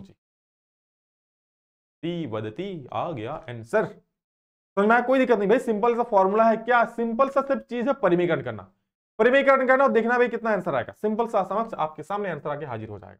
अगला बोला है कि 5 सेंटीमीटर त्रिज्या का वृत्त खींचिए, केंद्र से 8 सेंटीमीटर दूर स्थित एक वृत्त से वृत्त पर स्पर्श रेखा की रचना कीजिए। देखो इसके लिए हमको कॉम्पास चाहिए, तो आपको हिंट कैसे बोल दो, कैसे करोगे इसको। ठीक है, तो सबसे पहले हमने क्या, एक वृत्त बना दिया, वाह इतना अच्छा वृत्त बनाता हूं, बिल्कुल। इससे अब क्या बोल रहा है, एक 5 सेंटीमीटर त्रिज्या का वृत्त खींचिए, तो मैं माना इसका त्रिज्या कितना है, 5 सेंटीमीटर। अब क्या बोल रहा है कि इस वृत्त केंद्र से 8 सेंटीमीटर दूर, तो मैं मान लेता हूं भाई केंद्र से 8 सेंटीमीटर दूर, मतलब यहां से कितना 8 सेंटीमीटर दूर, क्योंकि ये 5 है और 3 मतलब लगभग इतना हो जाएगा। ठीक, अंदाज के तौर पर ले लो ना, इतना मान लेता हूं। क्लियर, सही है ना? ठीक है, इतना दूर क्या बोल रहा है, एक दूसरे दूर स्थित एक वृत्त से, दूर स्थित इस बिंदु पर एक वृत्त से स्पर्श रेखा युग्म की रचना कीजिए। तो सबसे पहले आप क्या करो, यहां हो गया ना, ये केंद्र हो गया, ये 5 सेंटीमीटर हो गया ये वृत्त। ठीक है, अब क्या करना है, इसका सबसे पहले समद्विभाजक खींचना है। समद्विभाजक कैसे खींचोगे भाई, एक बार इधर मारोगे एक बार इधर मारोगे, इस प्रकार से। यहां रखोगे कंपास, कंपास को रखना ऐसे मारना, इधर कटेगा, एक बार यहां रख के यहां काटना, एक बार इधर रख के इधर काटोगे, इधर रख के एक बार इधर काटोगे, मिल गया तो उसको मिला देना इस प्रकार से, मिल गया। ठीक है, अब क्या करना, अब यहां पे बैठाना, ये चूंकि इसका मध्य बिंदु मिल गया, अब यहां से इसको एक वृत्त खींच लेना इस प्रकार से, ऐसे करके एक वृत्त खींच लेना। ठीक है, वृत्त मत खींचना, मतलब ऐसे करके आप क्या करना, ऐसे करके यहां पर एक प्रकार मार सकते हो। ठीक है, यहां पर बैठा के एक बार, यहां पर एक बार बैठा के, यहां पर एक बार, यहां पर मारना, तो एक बार बैठा के, मतलब वृत्त खींचना है। क्या करना, दूर स्थित बिंदु से वृत्त पर स्पर्शरेखा युग्म रचना कीजिए, इस बिंदु से बोला है। ठीक है, तो समझिए मध्य, यहाँ का मध्य बिंदु मिल गया, मध्य बिंदु से एक बार वृत्त पर इधर से काटना, एक बार वृत्त पर इधर से काटना, बस यहाँ पर जो बिंदु है यहाँ से ये सीधा रेखा खींच देना। वैसे मैं आप लोगों को ग्राम ज्योमेट्री भी बताऊंगा, चिंता मत करो, लेकिन अभी तो फिलहाल नहीं होगा, आप लोग का ये चैप्टर में अलग से बता दूंगा। तो यहाँ पर जो कटा इसको मिला दो, तो ये हमारा स्पर्श रेखा हो गया। क्या क्या हो गया भाई, इसको मान लो टी, मान लो टी, इसको मान लो क्यू, टी टी पी, एक मिनट, इसको मान लो बाहरी बिंदु को टी मानो, इसको मान लो पी, मान लो क्यू, तो टीपी और टी क्यू हमारा स्पर्श रेखा हो गया। ठीक है, आप लोग हम कॉम्पास से बनाएंगे और अच्छा समझ में आएगा। मतलब मेन यही रूल है, सबसे पहले एक वृत्त खींचना, वहां से केंद्र से 8 मीटर दूर ले लेना है, फिर उस जो रेखा है उसका समद्विभाजक खींचना ऊपर नीचे, मध्य बिंदु मिल जाएगा, मध्य बिंदु से वृत्त को 2 ऊपर नीचे काट देना कॉम्पास से, जो मिलेगा उसको इस बिंदु से मिला देना, वही आपका रेखा हो जाएगा। ठीक है, नेक्स्ट पूछा है, आकृति दिया हुआ है, इसमें आपको क्या छायांकित भाग का क्षेत्रफल निकालना है। कैसे निकालोगे, बोल रहा है क्या, आकृति में चतुर्थांश ओपीबीक्यू, ओपीबीक्यू क्या है भाई, एक चतुर्थांश है। अच्छा, चतुर्थांश में से अगर मैं इसको माइनस कर दूं, ये क्या है, ओएबीसी एक वर्ग है, ओएबीसी एक वर्ग है, वर्ग की भुजा दे दिया, ये कितना है 20 सेंटीमीटर, ये कितना है 20 सेंटीमीटर दे दिया है। अच्छा, ये 20 तो भाई ये भी 20, ये 20 तो ये भी 20 और ये भी 20, क्योंकि वर्ग है तो सारा भुजा समान ही होगा, कोई रोक टोक इसमें नहीं है, और किसी का हिम्मत नहीं किसको रोक देगा। क्या कहते हो कंपनी, सही है ना? सही है, कोई दिक्कत किसी को ना? तो देखो अब क्या करेंगे, हमको निकालना है क्या, हम अगर चतुर्थांश का क्षेत्रफल में से वर्ग का क्षेत्रफल माइनस कर दे तो आराम से निकल जाएगा। भाई वर्ग का तो आराम से निकल जाएगा, क्योंकि वर्ग का भुजा दिया हुआ है, सीधा भुजा स्क्वायर कर देंगे निकल जाएगा। चतुर्थांश के लिए हमको त्रिज्या तो चाहिए, और इसका त्रिज्या क्या है भाई, ए बी है, तो हमको सर्वप्रथम ए बी निकालना, सॉरी ओ बी है, तो सर्वप्रथम को क्या निकालना पड़ेगा, ओ बी निकालना पड़ेगा। तो ओ बी कैसे निकालोगे, ओ बी निकालने के लिए हमारा फॉर्मूला, चूंकि ये एक समकोण त्रिभुज है तो भाई ये भी 90 डिग्री होगा, इसलिए हम निकाल सकते हैं। क्या है, देखो पहले जो दिया है उसको लिख लो, ओ ए बराबर कितना है, ओ ए बराबर 20 सेंटीमीटर। क्लियर है, ओ ए बराबर 20 तो सभी भुजा 20 है, कोई दिक्कत नहीं है। ठीक है, आपको निकालना है ओ बी, तो लिखेंगे समकोण त्रिभुज ओ ए बी में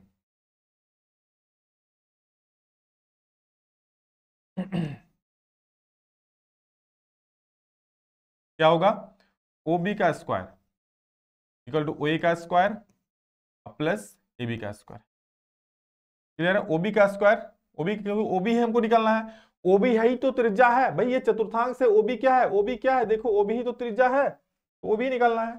ओ ए का पता है कितना 20, तो 20 का स्क्वायर। अच्छा ए बी कितना होगा सर, अरे भाई ये 20 तो सब 20 क्योंकि वर्ग है, ए बी 20 का स्क्वायर, 20 से हो जाएगा 400 प्लस 400, यानी सर ओबी का स्क्वायर 400 है, तो ओबी का स्क्वायर 800 भी तो हो जाएगा, दोनों को जोड़ के बिल्कुल होगा बबुआ। तो ओबी कितना हो जाएगा भाई, ओबी रूट 800 हो जाएगा। एक काम करो आप, 400 है ना, अब इसको 2 गुना 400 करो। क्यों 2 गुना 400 कर रहे हैं, क्योंकि भाई 400 2 को है, इसलिए हम 2 गुना 400 कर सकते हैं ना। अभी क्यों कर रहा हूँ अभी को पता चलेगा आगे। तो ओबी बराबर क्या कर देना, रूट 2 गुना 400। अब आएगा मजा। 400 का वर्गमूल कितना होता है बोल सकते हो भाई, 20 होता है। कितना होता है 20, या सीधा से लिख देना 20, और 2 का वर्गमूल तो होता नहीं है, तो रूट 2 अंदर रह जाएगा। कितना आसानी से बन गया। 800 लिखते फिर उसका वर्गमूल निकालते दिक्कत था, इसलिए सिंपल सा 400 2 है तो 2 गुना 400 कर दिए। 400 का वर्गमूल पता है हमको 20 होता है, तो आराम से बन जाएगा जी, समझ रहे हो। तो ये हमारा हो गया क्या, ये निकल गया। अब हमको क्या करना है, ओबी निकल गया ना, अब लिखो चतुर्थांश सॉरी छायांकित भाग का क्षेत्रफल। क्या लिखोगे, छायांकित भाग का क्षेत्रफल, यही बना देते हैं। छायांकित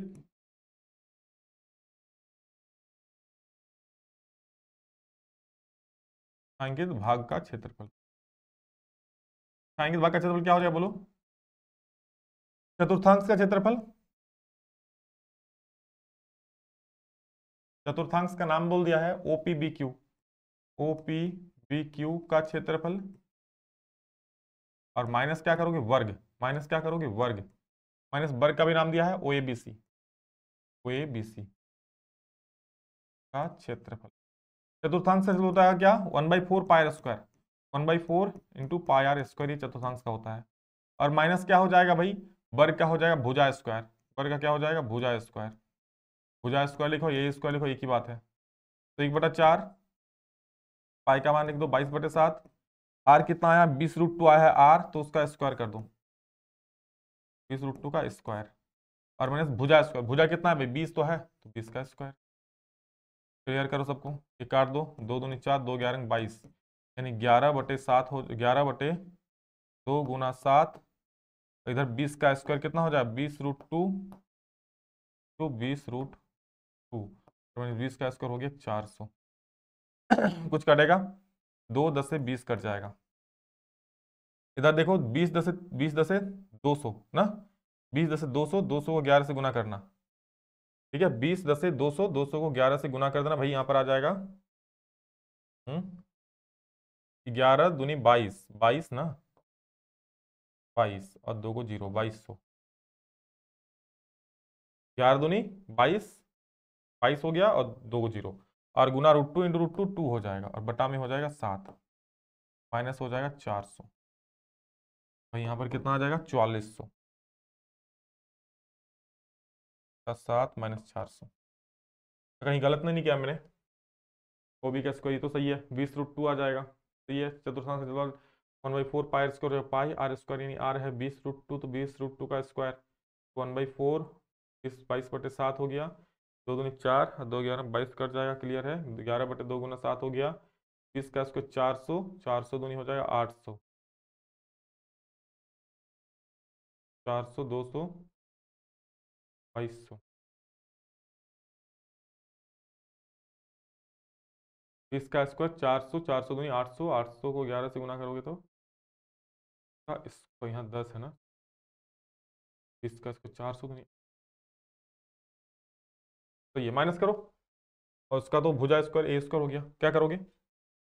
एलसीएम ले लो। ठीक है, सबसे बढ़िया एलसीएम ले लो। तो इधर हो जाए 4400, तो मैंने 7 चेरे हो जाएगा 2800, बट्टा में हो जाएगा 7, माइनस करोगे तो 2 जीरो में 2 जीरो हो जाएगा, 14 में 8 जाएगा तो बचाएगा कितना? 8 9 10 6 बचेगा, एक उधार 3 में दोगे तो 1, 1600/7, यही होगा क्या? 2800, 3800, 644 पॉइंट में है क्या? 7 दूनी 14, 7 दूनी 14, 7 दूनी 14 2 बचा, सत्या 21, 7 दूनी 14 2 बचा ना, 7 दूनी 14 2 बचा, हो जाएगा 20, फिर से हो जाएगा 7 दूनी 14, 2 बचा 20, 222 आंसर हो गया क्या? अच्छा, पाई का मान 3.14 बोला था भाई। 3.14 लोगे तो भाई इतना मेहनत नहीं करना पड़ेगा, कट शुट नहीं करना। अच्छा, 3.14 ले कर लो आप। ठीक है, बेकार इसलिए लग रहा है मुझे आंसर नहीं आ रहा है, आंसर नहीं। देखो 3.14 लोगे तो आसान हो जाएगा थोड़ा, ठीक है, और कुछ नहीं। पहले दिखाई नहीं था, ध्यान नहीं दिया था। देखो कुछ नहीं, दिक्कत कर लो। देखो पाई का मान 3.14 ले लो, 3.14, और आर का स्क्वायर, आर कितना हो जाएगा? आर हो जाएगा 20√2 का स्क्वायर, और माइनस भुजा स्क्वायर यानी 20 का स्क्वायर। ठीक है, तो करके कैलकुलेट करना, आंसर आ जाएगा। तो कैलकुलेट करना, आंसर आ जाएगा। 3.14 हो जाएगा,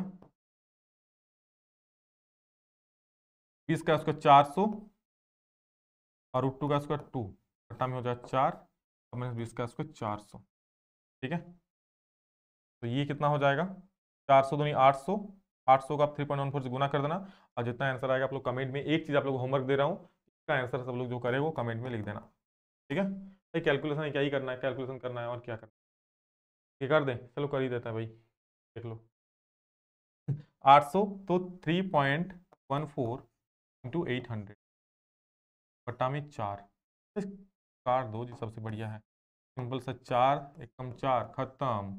314 हो जाए, दो इसको 2 से गुना कर देना, कितना हो जाए 600, 2 628 पॉइंट भी खत्म माइनस 400, 228 का आंसर हो जाए। तो कितना बढ़िया आंसर आ गया। इससे बोलता है ना भाई, जो दिया हुआ है उसका ले लो, एक लाइन में आंसर। क्या कहते हो बताओ, बिना मतलब का 22 मेरे साथ लेके हम लोग गलती कर रहे थे। अब बोलोगे सर 100 कहाँ चल गया, तो देखो 100 इससे गुना होकर पॉइंट हट गया, 3.14 से 100 गुना होगा ना, 314 होगा, 314 को 2 से गुना करो 628 माइनस 4 तो खत्म, 228 आंसर हो जाएगा। नेक्स्ट क्वेश्चन देखो फटाफट से भाई, वीडियो लंबा भी होता जा रहा है, 1 घंटा हो गया, क्योंकि भाई सब्जेक्टिव है तो टाइम तो लगेगा, ये मान लो आप। अब हम लोग आ चुके हैं दीर्घ उत्तरीय में, ठीक है। तो दीर्घ उत्तरीय चलिए प्रश्न फटाफट से देख लेते हैं। हम लोग का पहला सवाल क्या है दीर्घ उत्तरीय में है, 2x का स्क्वायर माइनस 7x प्लस 3, ठीक है। यानी कि a बराबर कितना है भाई, a बराबर 2 है, b बराबर कितना है भाई, क्या कर रहा है, b बराबर कितना है, b बराबर माइनस 7 है, और c बराबर कितना है, c बराबर 3 है। क्लियर है, a 2 b माइनस 7 c बराबर 3। तो सबसे पहले d निकालो, b square minus 4ac, b square नहीं माइनस 7 का स्क्वायर माइनस 4, a का मान हो गया 2, c का मान हो गया 3। कर सकते हो 7 का स्क्वायर 49 हो जाएगा, माइनस का स्क्वायर प्लस, और ज्यादा नहीं 8 8 24, तो करोगे तो भाई 25 आ जाएगा। 25 आया डी का मान, यानी कि भाई डी क्या आएगा, 0 से बड़ा। इसलिए क्या कहेंगे, क्या बोला व्युत्कर, मूलों की प्रकृति तथा द्विघात। मूलों की प्रकृति क्या होगा, तो चूंकि डी 0 से बड़ा आया इसीलिए मूल वास्तविक और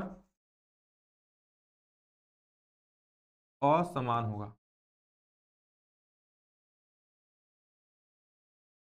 ठीक है। मूल वास्तविक और क्या होगा, असमान होगा। क्लियर है, चलो मूल निकालते हैं। तो मूल निकालने का फॉर्मूला, इसलिए x बराबर, ये मूल निकालने का फॉर्मूला है minus B plus minus under root D लिखो, या बी स्क्वायर 4ac लिखो बाई 2a। ये होता है मूल निकालने का formula, minus B plus minus under root D, D के जगह बी स्क्वायर 4ac भी लिख सकते हो, जो कि हम लोग यहाँ निकाल चुके होते हैं, बाई 2a।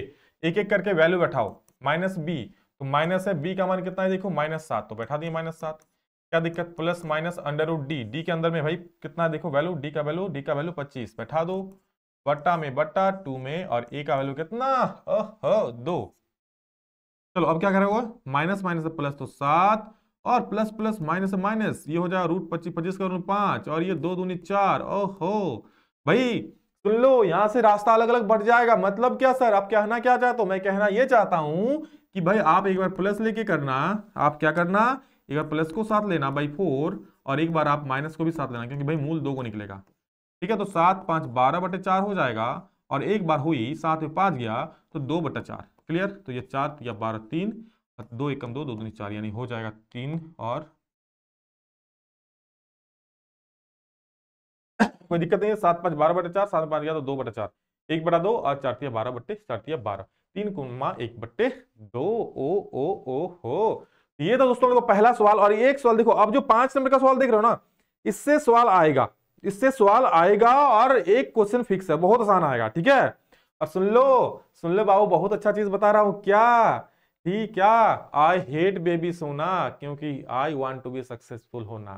सुन लो, आई हेट बेबी सोना, इसलिए I want to be success होना। भाई पढ़ लो, मत करो बेबी सोना, वरना बाद में पड़ेगा बहुत ज्यादा रोना।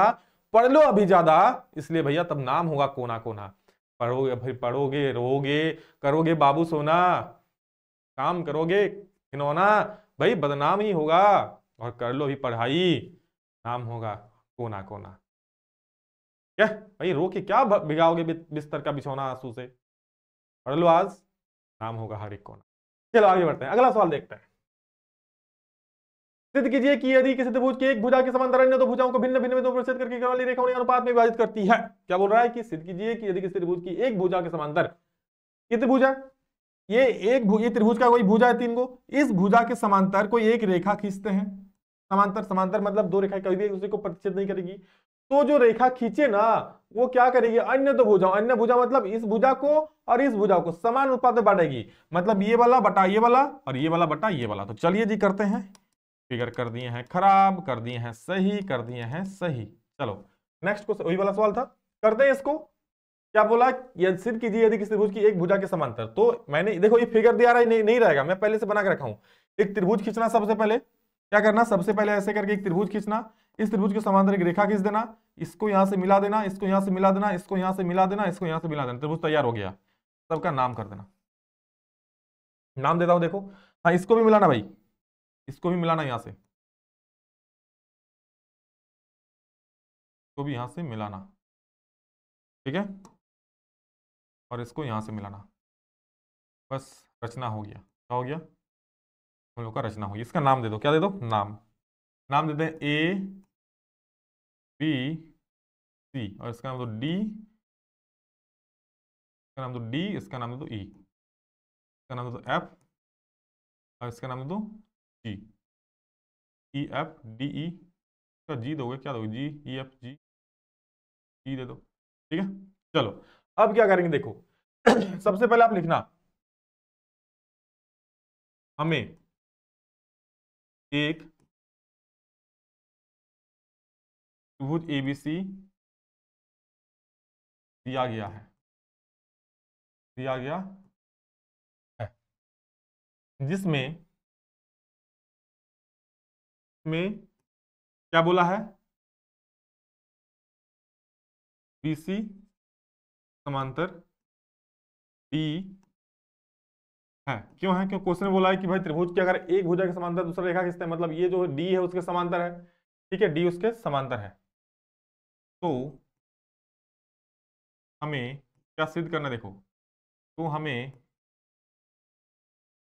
सिद्ध करना है, तो हमें सिद्ध करना है क्या, तो हमें सिद्ध करना है कि क्या करना है, ये जो अगर समांतर हो गया, समांतर हो गया तो क्या करेगा बोल रहा है, बाकी दो भुजाओं को भिन्न भिन्न बिंदुओं पर प्रतिच्छेद करने वाली रेखा उन्हें समान अनुपात में विभाजित करती है। बाकी दो बिंदुओं पर, ये इसके समांतर खींचे, बाकी दो भुजाओं को भिन्न बिंदुओं पर प्रतिच्छेद कर रहा है, कहां पर, ए बी को डी पर कर रहा है, ए सी को ई पर कर रहा है। इससे एक लाइन लिख दो तो बढ़िया रहेगा, ठीक है। कि हमें एक त्रिभुज एबीसीडी दिया गया, एबीसी दिया गया है, जिसमें बीसी के समांतर डी कोई एक डी बीसी के समांतर डी एक रेखा है जो ए बी को डी पर तथा एसी को ई पर प्रतिच्छेद करता है। ये लिख दोगे तो बढ़िया रहेगा, ठीक है, तो लिख देते हैं।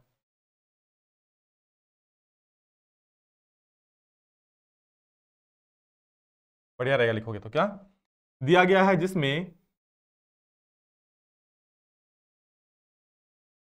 बीसी के समांतर, बीसी के समांतर क्या है, बीसी के समांतर डी, डी एक रेखा है, क्या है, रेखा है, जो ए बी को कहां पर काट रहा है बोलो, तो ए बी को डी पर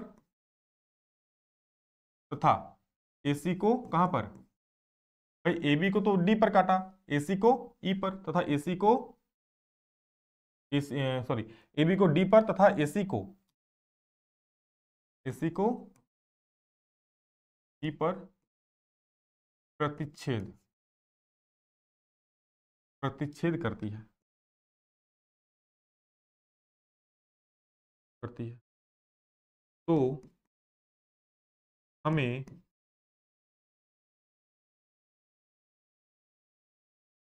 सिद्ध करना है क्या, कि ये समान अनुपात में बांटेगा, बाकी दो भुजाओं को समान अनुपात में बांट देगा। मतलब इस भुजा को समांतर खींचा, इसके समांतर खींचे, तो बाकी दो भुजा क्या बचा, ए बी और ए सी बचा ना, तो इसको समान अनुपात में बांटेगा, मतलब A D by D B और ए बाई ई सी। सिद्ध करना क्या करना है, A D by D B equal to A by ये प्रूव करना है, ठीक है। क्या करना है, प्रूफ। तो सबसे पहले हमने रचना करता किया, क्या किया, सबसे पहले हमने रचना किया, क्या किया, रचना। रचना में क्या किए, रचना में लंब खींचे, ये क्या है, ये लंब खींचे, ये जो है ना ये लंब है। तो रचना में ई एफ लंब ए डी, रचना में क्या खींचे, देखो रचना में ई एफ जो है, ई एफ क्या लंब खींचे, किस पर ई एफ है, लंब है ए डी, ई एफ लंब ए डी तथा ई एफ क्या है, लंब और D G, D G, D G लंब, ये लंब का चिन्ह होता है, इसका मतलब होता है लंब। मतलब ई एफ जो है भैया एडी पर 90 डिग्री कौन बनाता है, ई एफ जो है एडी पर 90 डिग्री का कौन बनाता है, एडी नहीं, इसको ए बी लिखो, बढ़िया रहेगा, ठीक है, ए बी,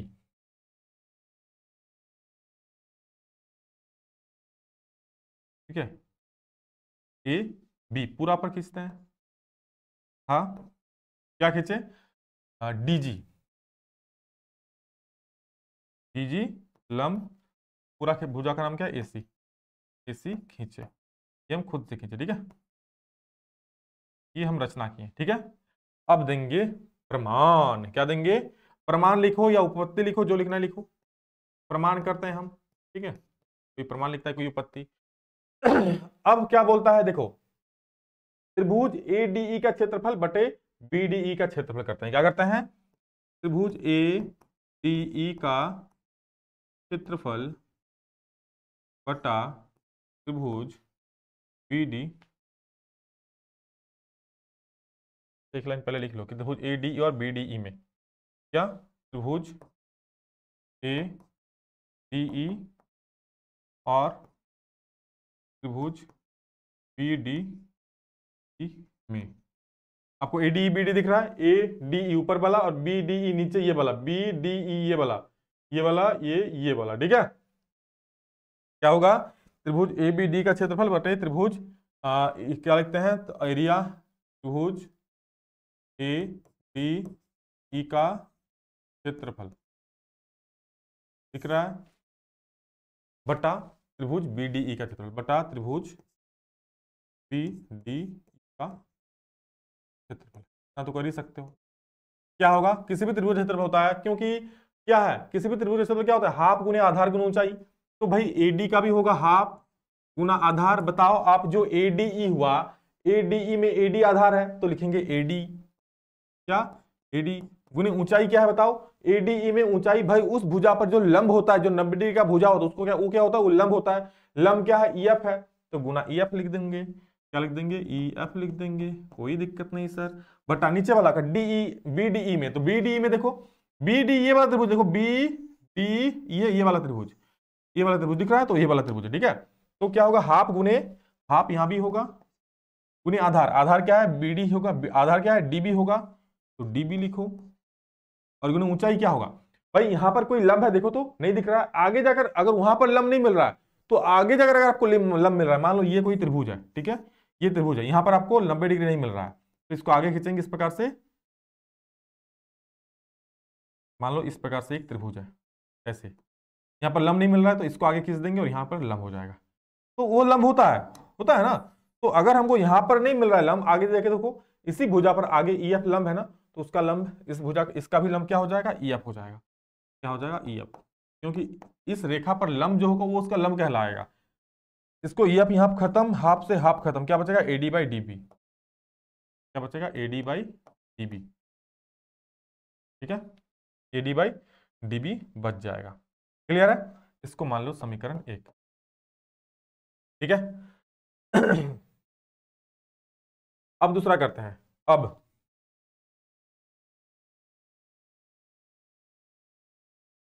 दूसरा वाला त्रिभुज लो। अब त्रिभुज किसमें? इधर से लो, ए डी,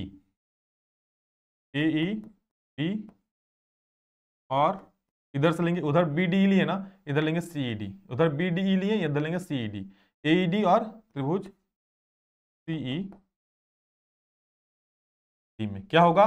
फिर से वही त्रिभुज ए डी का क्षेत्रफल, ए डी का क्षेत्रफल बटा त्रिभुज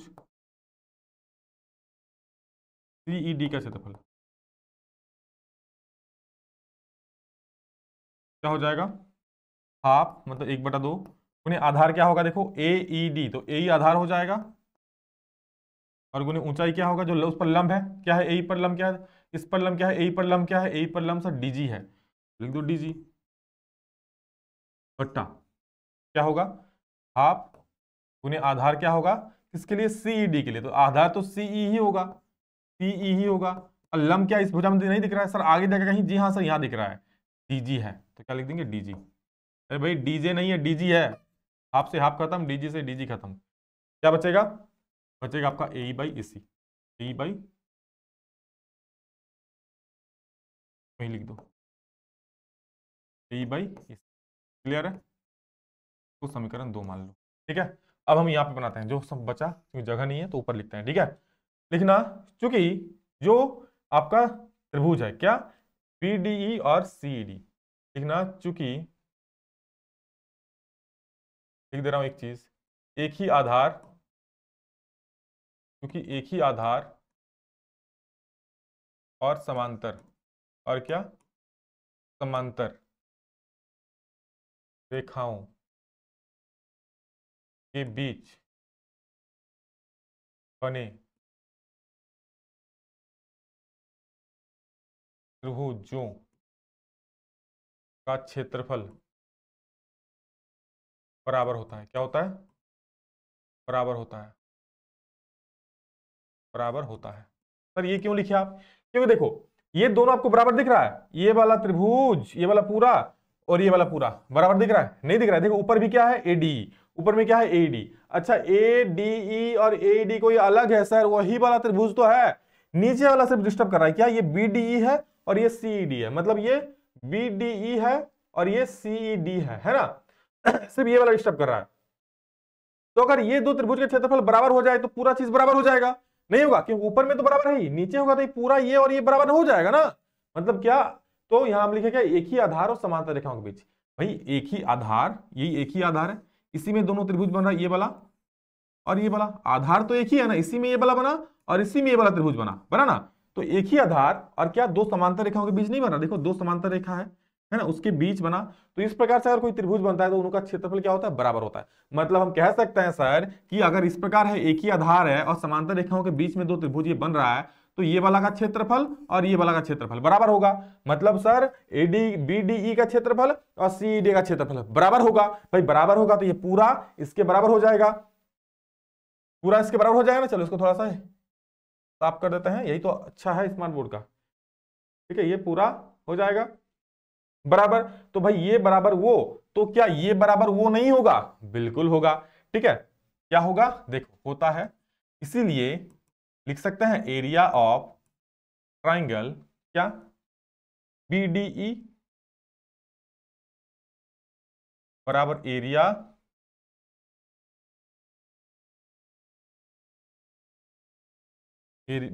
ऑफ ट्राइंगल बीडीई हो गया, ये सीईडी हो गया, सीई। बस इसको समीकरण क्या मान लेना, 3। तो लिखना समीकरण 1 और 2 3 से, समीकरण 1 2 और 3 से। क्या हो गया सर, इधर बराबर इधर बराबर, तो क्या AD by DB equal to A by A C. क्या हो जाएगा, AD by DB equal to A by, हो गया ना, equal to A by A C. ये हमारा प्रूफ हो गया। क्लियर है?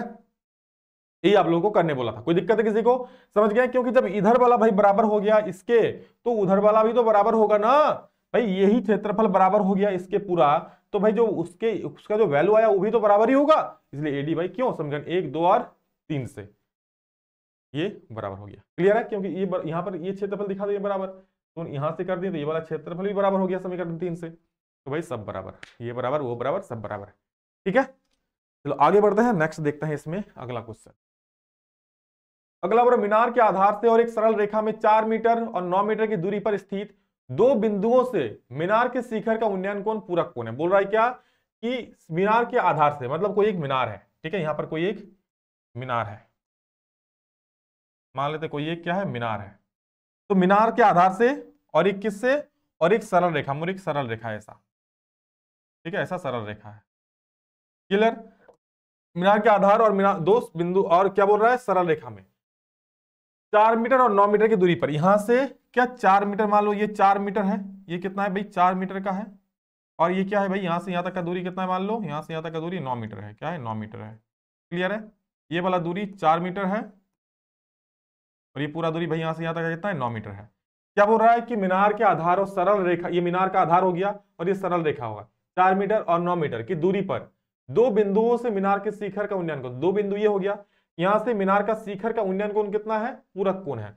मतलब यहां से उन्नयन कोण बन रहा है, यहां से ये उन्नयन कोण बना रहा है। ठीक है, यहां से क्या बना रहा है, उन्नयन कोण बना रहा है, यहां से उन्नयन कोण बना रहा है। ठीक है, ये उन्नयन कोण बन रहा है। और उन्नयन कोण क्या है, पूरक कोण है। अर्थात अगर एक है थीटा तो दूसरा क्या हो जाएगा भाई, दूसरा 90 माइनस थीटा हो जाएगा। क्लियर है? किसी को भी आप थीटा, किसी को भी 90 माइनस थीटा लिख सकते हो, कोई दिक्कत नहीं है। इसको भी आप थीटा लिख सकते हो, इसको भी 90 माइनस थीटा लिख सकते हो, नाम कर दो। ए बी का नाम कर दो सी, नाम कर दो डी। क्लियर है? कोई देखिए इसको सी लिखे हैं, ठीक है। तो क्या करेंगे मेरे भाई, सबसे पहले लिखते हैं समकोण त्रिभुज एबीसी में, ठीक है। पहले आप लिख लो क्या माना, क्या माना ए बी एक क्या है, मीनार है, मीनार है तथा बीडी क्या है, सरल रेखा है। हमें क्या निकालना है, मीनार की ऊंचाई ए बी का मान, जो सिद्ध करना है कि सिद्ध कीजिए कि 6 मीटर है, तो हमें वही ज्ञात करके दिखाना है। हमें मीनार का मान ए बी का मान ज्ञात करना है, ज्ञात करना है और ज्ञात करके दिखाना है कि ये 6 मीटर आएगा, ज्ञात करके दिखाना है। तो वही 6 मीटर आएगा तो सीध हो जाएगा, ज्ञात करना है ए बी का मान ज्ञात करना है। तो लिखते हैं समकोण त्रिभुज, देखो क्या लिखेंगे सबसे पहले, समकोण त्रिभुज एबीसी में, यही रूल है इसका, समकोण त्रिभुज ए बी सी में, कोई भी त्रिभुज आप पहले लिख सकते, कोई दिक्कत नहीं है। ए बी सी में लिख रहे हैं, क्या होगा, देखो ये हमको पता है, ये निकालना है, तो भाई ये थीटा है तो ये क्या हो जाएगा, आधार हो जाएगा, वो क्या हो जाएगा, लंब हो जाएगा। कर्ण का तो कुछ काम ही नहीं है, ये थीटा है तो ये आधार हो गया, उसके सम्मुख भुजा लंब हो गया, मतलब पी हो गया। तो पी और ये बी, पी और बी किसमें, टेन थीटा में, तो लिखते हैं टेन थीटा। और पी बाई बी, पी में क्या है, ए बी है और बी में क्या लिखें, बी सी। तो टेन थीटा बराबर क्या हो जाएगा, देखो ए बी तो ए बी हो जाएगा, तो बी सी कितना है, 4 है। यानी कि हमारा हो जाएगा ए बी बराबर क्या हो जाएगा बताओ, अच्छा इतना ही रहने दो, अभी इतना ही रहने दो इसको, ठीक है। नेक्स्ट देखो फिर अब फिर लिखते हैं, ठीक है। फिर समकोण त्रिभुज, अब दूसरा वाला त्रिभुज लो, किसमें, ए बी डी में, बड़ा वाला में, ए बी डी में। फिर से पूरा ए बी डी ले रहे हैं, ये थीटा है तो ये पूरा बी हो जाएगा, ये पी हो, पी और बी टेन थीटा, तो लिखते हैं ten 90 minus theta, ten 90 minus theta. और क्या हो जाएगा, पी बाई बी, पी बोले तो ए बी और बी बोले तो बी डी, ठीक है। टेन 90 में क्या होता है, cot theta, A B by B D, B D कितना है सर, बी डी 9 है, 9। इसको आप समीकरण 1 मानो, इसको आप समीकरण 2 मानो। क्यों सर 1 और 2 क्यों मान रहे हैं, क्योंकि भाई यहाँ टेन थीटा या cot theta, tan theta into cot theta क्या होता है, 1 होता है, फॉर्मूला होता है। Tan theta into cot theta क्या होता है, 1 होता है। क्यों होता है अभी दिखा रहा हूं, ठीक है। अब क्या, समीकरण 1 और 2 को गुना करने पर, समीकरण 1 गुना 2 करने पर क्या हो जाए, समीकरण 1 में क्या है, टेन थीटा, उधर में क्या है, कॉट थीटा, क्या है उधर, क्या है ए बी बटा 4 गुना क्या है, ए बी बटा, उधर टेन थीटा हो जाए, टेन थीटा को लिख सकते हैं भाई, क्या होता है टेन थीटा का formula, cot 1 by cot theta होता है, और इंटू कॉट थीटा है ही, ये कॉट थीटा हो गया, इंटू कॉट थीटा है ही, इधर ए बी का square into into a b into a b का स्क्वायर, और 9 4 36, कॉट कॉट खत्म, इधर 1 आ गया, उधर हो गया ए बी का स्क्वायर बटा 36, यानी भाई ए बी का स्क्वायर क्या हो जाएगा बताओ, ए बी का स्क्वायर हो जाएगा 36, ए बी क्या हो जाएगा, ए बी हो जाएगा रूट 36, रूट ए बी का मान निकल जाएगा 6 मीटर। भाई प्रूफ तो हो गया, 6 मीटर था, 6 मीटर आ गया, क्या दिक्कत है। नेक्स्ट क्वेश्चन देखो, नेक्स्ट क्वेश्चन बोल रहा है क्या, एक ठोस एक अर्धगोले पर खड़े एक शंकु का आकार का है। कोई एक ठोस है जो अर्धगोला पर खड़ा है, किस आकार का है भाई, अर्धगोला पर खड़ा एक शंकु के आकार का है, इस प्रकार से है, ठीक है। ये हमारा ठोस है जिसकी त्रिज्याएं दिया है 1 सेंटीमीटर तथा शंकु की जिसकी त्रिज्याएं दिया है, अच्छा थोड़ा बड़ा बना दो, समझ में नहीं आएगा तो आपको, ठीक है। इस प्रकार से कोई ठोस है जो एक अर्धगोले पर खड़ा है, क्या, एक शंकु, क्या बोल रहा है, जिनकी त्रिज्याएं 1 सेंटीमीटर है, मतलब इसका भी त्रिज्या भाई 1 सेंटीमीटर है, और क्या, शंकु का और अर्धगोला दोनों का त्रिज्या 1 सेंटीमीटर है। तो, जिनकी त्रिज्या 1 सेंटीमीटर, शंकु की ऊंचाई उसकी त्रिज्या के बराबर है। तो लिख लेते हैं पहले कि शंकु का त्रिज्या, क्या बोला, आयतन बोला है ना, तो लिखते हैं पहले शंकु की त्रिज्या, शंकु की त्रिज्या r बराबर 1 सेंटीमीटर, शंकु की ऊंचाई, अच्छी बहुत आसान सवाल है, देखो 1 सेंटीमीटर, ये भी सब क्योंकि त्रिज्या बोला है ना, त्रिज्या ऊंचाई क्या है इसके बराबर, देखो साफ साफ लिखा है कि ऊंचाई जो है उसकी त्रिज्या के बराबर है। अब लिखते हैं अर्धगोला जो है, अर्धगोले की त्रिज्या, अर्धगोले की त्रिज्या क्या हो जाए बताओ, आर इक्वल टू ये भी 1 हो जाए। क्लियर। अब निकाल लो क्या, आयतन। इसके ठोस का पाई के पदों में आयतन ज्ञात करो। लिखते हैं ठोस का आयतन, ठोस का आयतन। तो भाई ठोस किससे किससे बना है, ठोस किससे किससे बना है, ठोस का आयतन बराबर क्या हो जाएगा भाई, ठोस का आयतन बराबर होगा किसका आयतन, अर्धगोले का आयतन। किसका आयतन, अर्धगोले का आयतन। अब प्लस किसका आयतन, शंकु का आयतन। अर्धगोले का आयतन क्या हो जाएगा भाई, 2/3 πr क्यू, 2/3 πr क्यू। और शंकु का आयतन क्या हो जाएगा, 1/3 πr²h। पाई का वैल्यू नहीं बैठाना है, पाई का वैल्यू नहीं बैठाना है। तो 2/3 पाई के जगह पे पाई ही रख दो, और आर का वैल्यू कितना है, 1, 1 का क्यू हो गया। प्लस 1/3 पाई के जगह पे पाई ही रख दो, आर का वैल्यू कितना बैठाना है, 1, और एच का वैल्यू भी 1, तो 1 का स्क्वायर हो जाए क्योंकि आर का स्क्वायर है। ठीक, इसको आगे सॉल्व कर लो, यहां पर मैं दिखा देता हूं। तो यहां हो जाए 2/3 पाई, 2/3 पाई, 2/3 पाई, और क्या होगा, इधर 1 का स्क्वायर तो 1 ही होगा, अब प्लस 1/3 पाई, 1 का स्क्वायर करो, 1 का क्यू करो, कुछ भी करो, 1 ही होगा। तो इसका एलसीएम लोग तो क्या हो जाएगा भाई, 3 एलसीएम आ जाएगा। ऊपर में क्या बचेगा, 2 पाई बचेगा, उधर 1 पाई बचेगा। तो 2 पाई और 1 पाई, 3 पाई/3, 3 से 3 खत्म। तो आपको जो आंसर आएगा भाई, पाई सेंटीमीटर क्यूब। बताओ, इतना छोटा का आंसर करोगे और आपको 5 नंबर मिलेगा भाई। ये 2 नंबर वाला क्वेश्चन होना चाहिए था, 2-3 नंबर वाला। चलो बढ़िया, नेक्स्ट क्वेश्चन देखो। धातु की चादर से बना और एक ऊपर से खुला बर्तन शंकु के छिन्नक आकार का है, जिसकी ऊंचाई 16 सेंटीमीटर है तथा निचले और ऊपरी सिरों की त्रिज्याएं क्रमशः 8 सेंटीमीटर और 20 सेंटीमीटर है। 20 प्रति लीटर की दर से बर्तन को पूरा भर समय दूध का मूल्य ज्ञात कीजिए। कितना आसान सवाल है, और ये जब मैंने बोर्ड एग्जाम दिया था तब ये सवाल पूछा था, पता है। तो या तो ये वाला पूछेगा, या फिर आपको चादर का मूल्य पूछेगा। या तो दूध का मूल्य निकालो, दूध खाओ आराम से, निकालो, क्या दिक्कत है, या फिर चादर का मूल्य निकालो। ठीक है, समझ गए। और सुन लो, जो व्यक्ति अपने जीवन में संघर्ष से परिचित नहीं होता, सुन लो, जो व्यक्ति अपने जीवन में संघर्ष से परिचित नहीं होता, इतिहास गवाह है, वो कभी चर्चित नहीं होता। तो भाई संघर्ष करो, मेहनत करो, तभी आपका नाम चर्चा में आएगा। ठीक है, तभी आपका नाम चर्चा में आएगा। तो मेहनत कर लो। अभी अभी 11:30 बज रहा है, मैं आप लोगों के लिए जब वीडियो रिकॉर्ड कर रहा हूं, ये वीडियो आप लोगों को सुबह मिलेगा। तो क्या आप लोग पढ़ रहे हो अभी, नहीं तो भाई पढ़ो, मेहनत करो, क्योंकि आप लोग करोगे तो आपके ऊपर आपके माता पिता को उम्मीदें टिकी हुई है। क्योंकि आप लोग पढ़ोगे तभी तो अच्छा नंबर आएगा, तभी तो उनका नाम रोशन होगा। तो आज मौका है, पढ़ लो आप। धातु की चादर से बना और ऊपर से खुला एक बर्तन शंकु के छिन्नक के आकार का है, जिसकी ऊंचाई 16 सेंटीमीटर है तथा इसलिए ऊपरी सिरे की त्रिज्या क्रमशः 8 और 20 सेंटीमीटर है। 20 रुपए प्रति लीटर की दर से बर्तन को पूरा भरना दूध का मूल्य। तो पहले जो दिया उसको निकाल लो। शंकु का छिन्नक है जिसकी ऊंचाई, तो लिखो सिंपल सा, छिन्नक की ऊंचाई,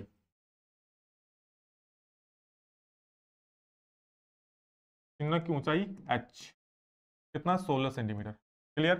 नेक्स्ट बोला है ऊपरी तथा निचले और ऊपरी सिरों की त्रिज्याएं। तो निचले सिरे की त्रिज्या, निचले सिरे की त्रिज्या,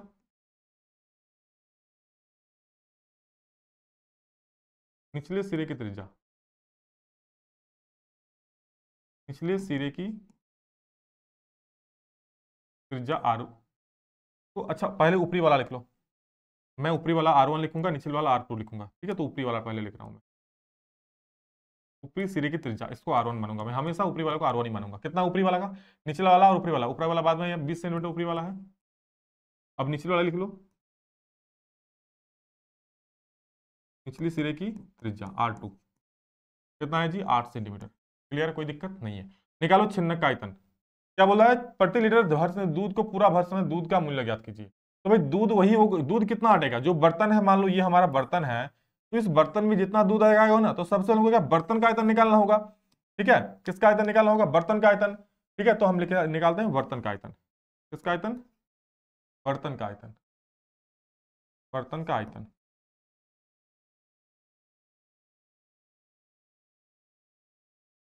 बर्तन का आयतन। तो बर्तन क्या है, बर्तन एक छिन्नक ही तो है। छिन्नक का आयतन क्या होता है, छिन्नक का आयतन होता है 1/3 πh, R1 का स्क्वायर प्लस R2 का square plus R1 into R2, यही तो होगा। 1/3 पाई का मान कुछ बोला है, नहीं बोला, 22/7 ले लो, 22/7। ठीक है, पाई, अच्छा तो 22/7 ही बोला है ना, एक बार मैं कंफर्म कर लेता हूँ, रुको। तो इतना बना लोगे, फिर बाद में दिक्कत होगा।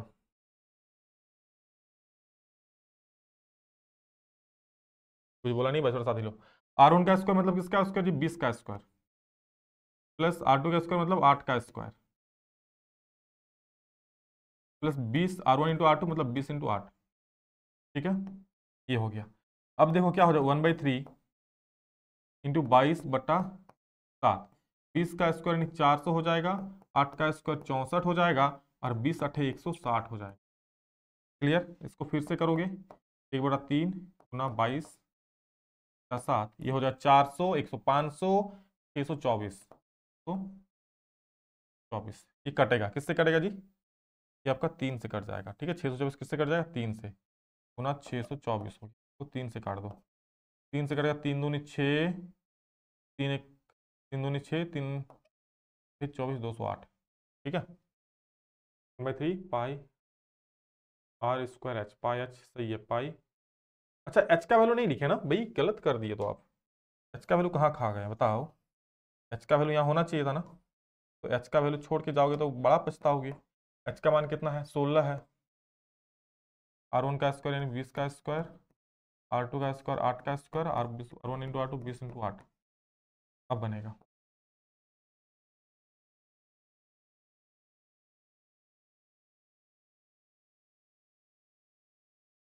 400 हो जाएगा, 64 हो जाएगा, और 160 हो जाएगा। ठीक है, 1/3 22/7, 16 गुना हो जाएगा 400, 500, 624, काट देना 3 से, 3 दूनी 6, 0 3 से हो जाएगा इस पर। ठीक है, इसको जब आगे सॉल्व करोगे भाई, ठीक है,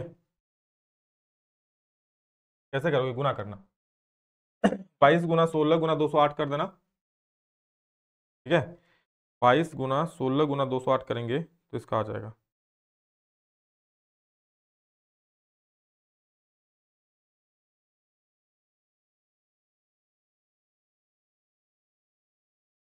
देख लो कैसे करेंगे। एक मिनट,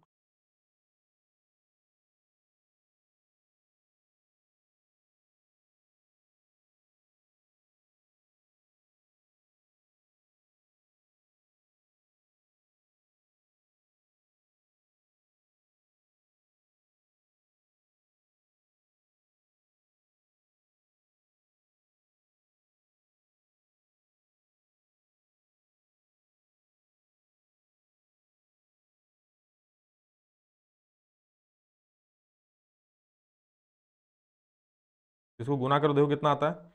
मैं गुना करता हूँ, 22 गुना 624 कितना है? 208, 208 गुना कितना? 16, इतना करोगे और भागा दोगे 3 से। 22 गुना 16 गुना 208 है ना, सही है। क्वेश्चन में गलत किया है भाई, क्वेश्चन में यहाँ वैल्यू देना चाहिए था 3.14। ठीक है, यहाँ एक क्वेश्चन में लिखना चाहिए था 3 पॉइंट, क्योंकि पाई का मान 3.14 नहीं लिखोगे ना तो पूरा पूरी आंसर नहीं है। क्वेश्चन में थोड़ा फॉल्ट किया भाई, झारखंड बोर्ड ने बहुत फॉल्ट किया है। ठीक है, बहुत क्वेश्चन में फॉल्ट किया, देना चाहिए था उसको कि 3.14 लो। बिना 3.14 लिए इसका आंसर निकालने आप लोगों को दिक्कत होगा। ठीक है, अब इसको गुना करो तो कितना आएगा देखो। इसको अब दोस्तों गुना करेंगे हम लोग। ठीक है, 208 गुना 16 गुना 3.14, ये 10, ये इतना आ जाएगा। देखो मैं यहाँ लिख देता हूँ, 10 4 4 9.92 सेंटीमीटर क्यूब, चूंकि आयतन है। ठीक है, अब क्या बोला है देखो, 20 रुपया प्रति लीटर की दर से, ये हमारा सेंटीमीटर क्यू आ गया। इसको लीटर में बदलोगे तो किससे भाई? इसको अगर लीटर में बदलोगे तो क्या होगा? 1000 से भागा देना होगा। 1 10 4 4 9.92/1000 आपका लीटर हो गया। तो 1000 से भाग दो, यहाँ होगा 10.449, नहीं ले लो। ठीक है, कोई दिक्कत है? 9 2 है तो उसको ले लो, कोई दिक्कत नहीं है भाई, लीटर में रहेगा, पूरा पूरा आंसर आ जाएगा। ठीक है, बोल रहा है कि 1 लीटर का मूल्य, 1 लीटर दूध का मूल्य, इतना आयतन है भाई, इतना आयतन है। ठीक है, तो 1 लीटर दूध का मूल्य कितना है? देखो 1 लीटर दूध का मूल्य कितना है? 20 रुपया दिया हुआ है ना, तो आपको जितना लीटर जगह है उतना ही दूध हटेगा, तो भाई इतना ही आयतन है, तो 10.44992 लीटर दूध का मूल्य, 20 से सीधा सीधा इसको गुना कर देना।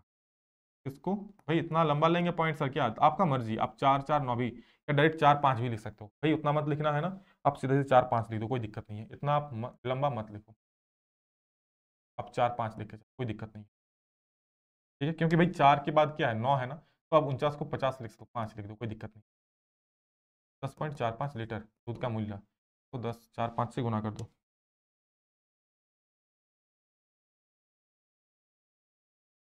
गुना कर दो, 2 5 10 का 0 हाथ में 2 4 8 1 9 0 2 ना 209 रुपया आपका आंसर हो जाएगा भाई, इतना कर दो, 5 रुपया, 5 रुपये नहीं, 5 रन पॉकेट में भरो और घर आ जाओ। नेक्स्ट क्वेश्चन, और ये हम लोग का क्लास का आज का अंतिम सवाल है, ठीक है। तो क्या बोला, निम्न आंकड़ों से बहुलक ज्ञात कीजिए। तो बहुलक के लिए आप लोग का दिया ही हुआ वर्ग अंतराल, ठीक है, लिख लेना एक बार ऐसा करके, अच्छा करके, मजा आएगा। वर्ग अंतराल, ये आप लोग का लास्ट क्वेश्चन है आज क्लास, वर्ग अंतराल है और क्या है, बारंबारता। सही से थोड़ा लाइन देना भाई, मेरा लास्ट क्वेश्चन है तो जल्दबाजी हो रहा है, क्योंकि रात के शायद 12 बज रहे हैं अभी, ठीक है, मैं रिकॉर्ड कर रहा हूँ वीडियो आप लोगों के लिए, ठीक, सभी बच्चों को जरूर शेयर कर देना, अभी तो मुझे और हौसला मिलेगा। 10 से 20 कितना, 20 से 30, 30 से है 40, 40 से है 50 और 50 से है 60, ठीक है। तो क्या हो जाए देखो उसका, तो आप लोग अच्छा से करना, और क्या मैं बना दे रहा हूँ रफ में, आप लोग करना ज़्यादा अच्छा से, मतलब लाइन सब अच्छा से करना, बाकी कुछ सोल्यूशन क्या अच्छा से करो, सोल्यूशन जैसे मैं कर रहा हूँ ऐसे ही करना है, और थोड़ी कुछ करना है क्या कहते हो कंपनी, ठीक है। देख, जो सबसे ज्यादा होता है ना वो हमारा बहुलक वर्ग होता है, तो ये देखो इसका मान सबसे ज्यादा, ये हमारा क्या हो गया, बहुलक वर्ग, ठीक, क्या बहुलक वर्ग हो जाएगा, ये क्या हो जाएगा, बहुलक वर्ग, क्लियर है।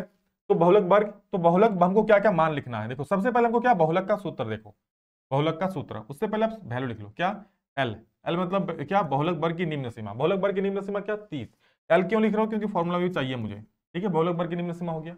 और क्या होता है F1, F1 मतलब बहुलक वर्ग की बारंबारता, बहुलक वर्ग की बारंबारता 15 है, ठीक है। फिर क्या होता है भाई F0, F0 मतलब बहुलक वर्ग से पहले की बारंबारता, तो इससे पहले जीरो मतलब एक से पहले कितना है, 8 है। अच्छा, उसके बाद F2 होता है, F2 मतलब क्या होता है सर, बहुलक वर्ग से बार की बाद की कितना बारंबारता 9 है। उसके बाद H लिखो, H मतलब वर्ग अंतराल, वर्ग अंतराल कितना है 30 से 40, कितना अंतर है 10 का, तो 10 हो गया। अब लिखो बहुलक का सूत्र, बहुलक बराबर होता है L plus F1 minus F0 by 2F1 minus F0 minus F2, और गुना में होता है H, ये आपका बहुलक का फॉर्मूला होता है। सिंपल सा देख देख के वैल्यू बैठा दो, आंसर आपके सामने आ जाएगा, ठीक है। L क्या है देखो 30 plus F1 minus F0, F1 कितना है 15, F0 कितना है 8 बाई 2F1 मतलब 2 इंटू F1 कितना है देखो 15 माइनस F0 कितना है 8 माइनस F2 कितना है 9 इंटू H, H का मान कितना है, H का मान 10, क्लियर है। सॉल्व करो, 30 प्लस 15 में 8 गया तो भाई 7 हो जाएगा, 15 दूनी 30 हो जाएगा, और माइनस 8 8 16 17 हो जाएगा, ठीक है, और इंटू, सही है ना, 15 दूनी 30, 8 8 16 17, क्लियर है, 16 17। नेक्स्ट क्या करोगे भाई, 30 करोगे प्लस 7, 30 में 17 जाएगा तो क्या हो जाएगा, 17 8 20, 10 30 13 हो जाएगा, हमें 10, तो आप कर देना 30 प्लस 7 10 से 70/13 हो जाएगा, तो भाग दे देना आप 30 प्लस भाग दो तो 13 चौक 78 हो जाएगा, फिर 13 5 65, 13 5 65, 13 चौक तो 5 होगा, 13 5 65 जाएगा ना, 13 5, 13 5 65, फिर कितना बचा 5 बचा ना, तो 13 4 52, 13 3 39, 3 से इसका आप जोड़ोगे तो आएगा 35.3, ठीक है। तो ये था दोस्तों आप लोगों का पूरी मैथ का सॉल्यूशन, वन शॉट, एक वीडियो में। वीडियो कैसा लगा कमेंट करके जरूर बोलिए, प्यारा सा कमेंट जरूर कीजिए, जब इतना सॉल्यूशन कर दिया और आप लोग इतना पेशेंस से देखोगे, देखो तो भाई इसी पैटर्न पर सवाल आएगा, चिंता मत करो, बस अब बने रहो चैनल पर, एग्जाम तक भाई बहुत अच्छा तैयारी करा देंगे आप लोगों को, चिंता मत करो, बस पढ़ लो अच्छे से, ठीक है। और सुन लो, न पूछ की मेरी मंजिल कहां है, न पूछ की मेरी मंजिल कहां है, अभी तो सफर का इरादा किए हैं, न हारूंगा हौसला उम्र भर, कि मैंने किसी और से नहीं खुद से वादा किया है। भाई खुद से वादा कर लो, पढ़ना शुरू कर दो, और क्योंकि जो व्यक्ति जीवन में संघर्ष से परिचित नहीं होता है ना, वो इतिहास में कभी चर्चित नहीं होता। संघर्ष करो, मेहनत करो, फोड़ डालो, क्योंकि हो चुका है आगाज रन का, युग बदलने की तैयारी और जीत उसी का होगा जिसका संघर्ष जारी चले। Love you all, thank you, bye bye, take care दोस्तों। अभी के लिए इतना ही, फिर नेक्स्ट में जल्द आपसे मिलेंगे, तब तक के लिए जय हिंद, वंदे मातरम।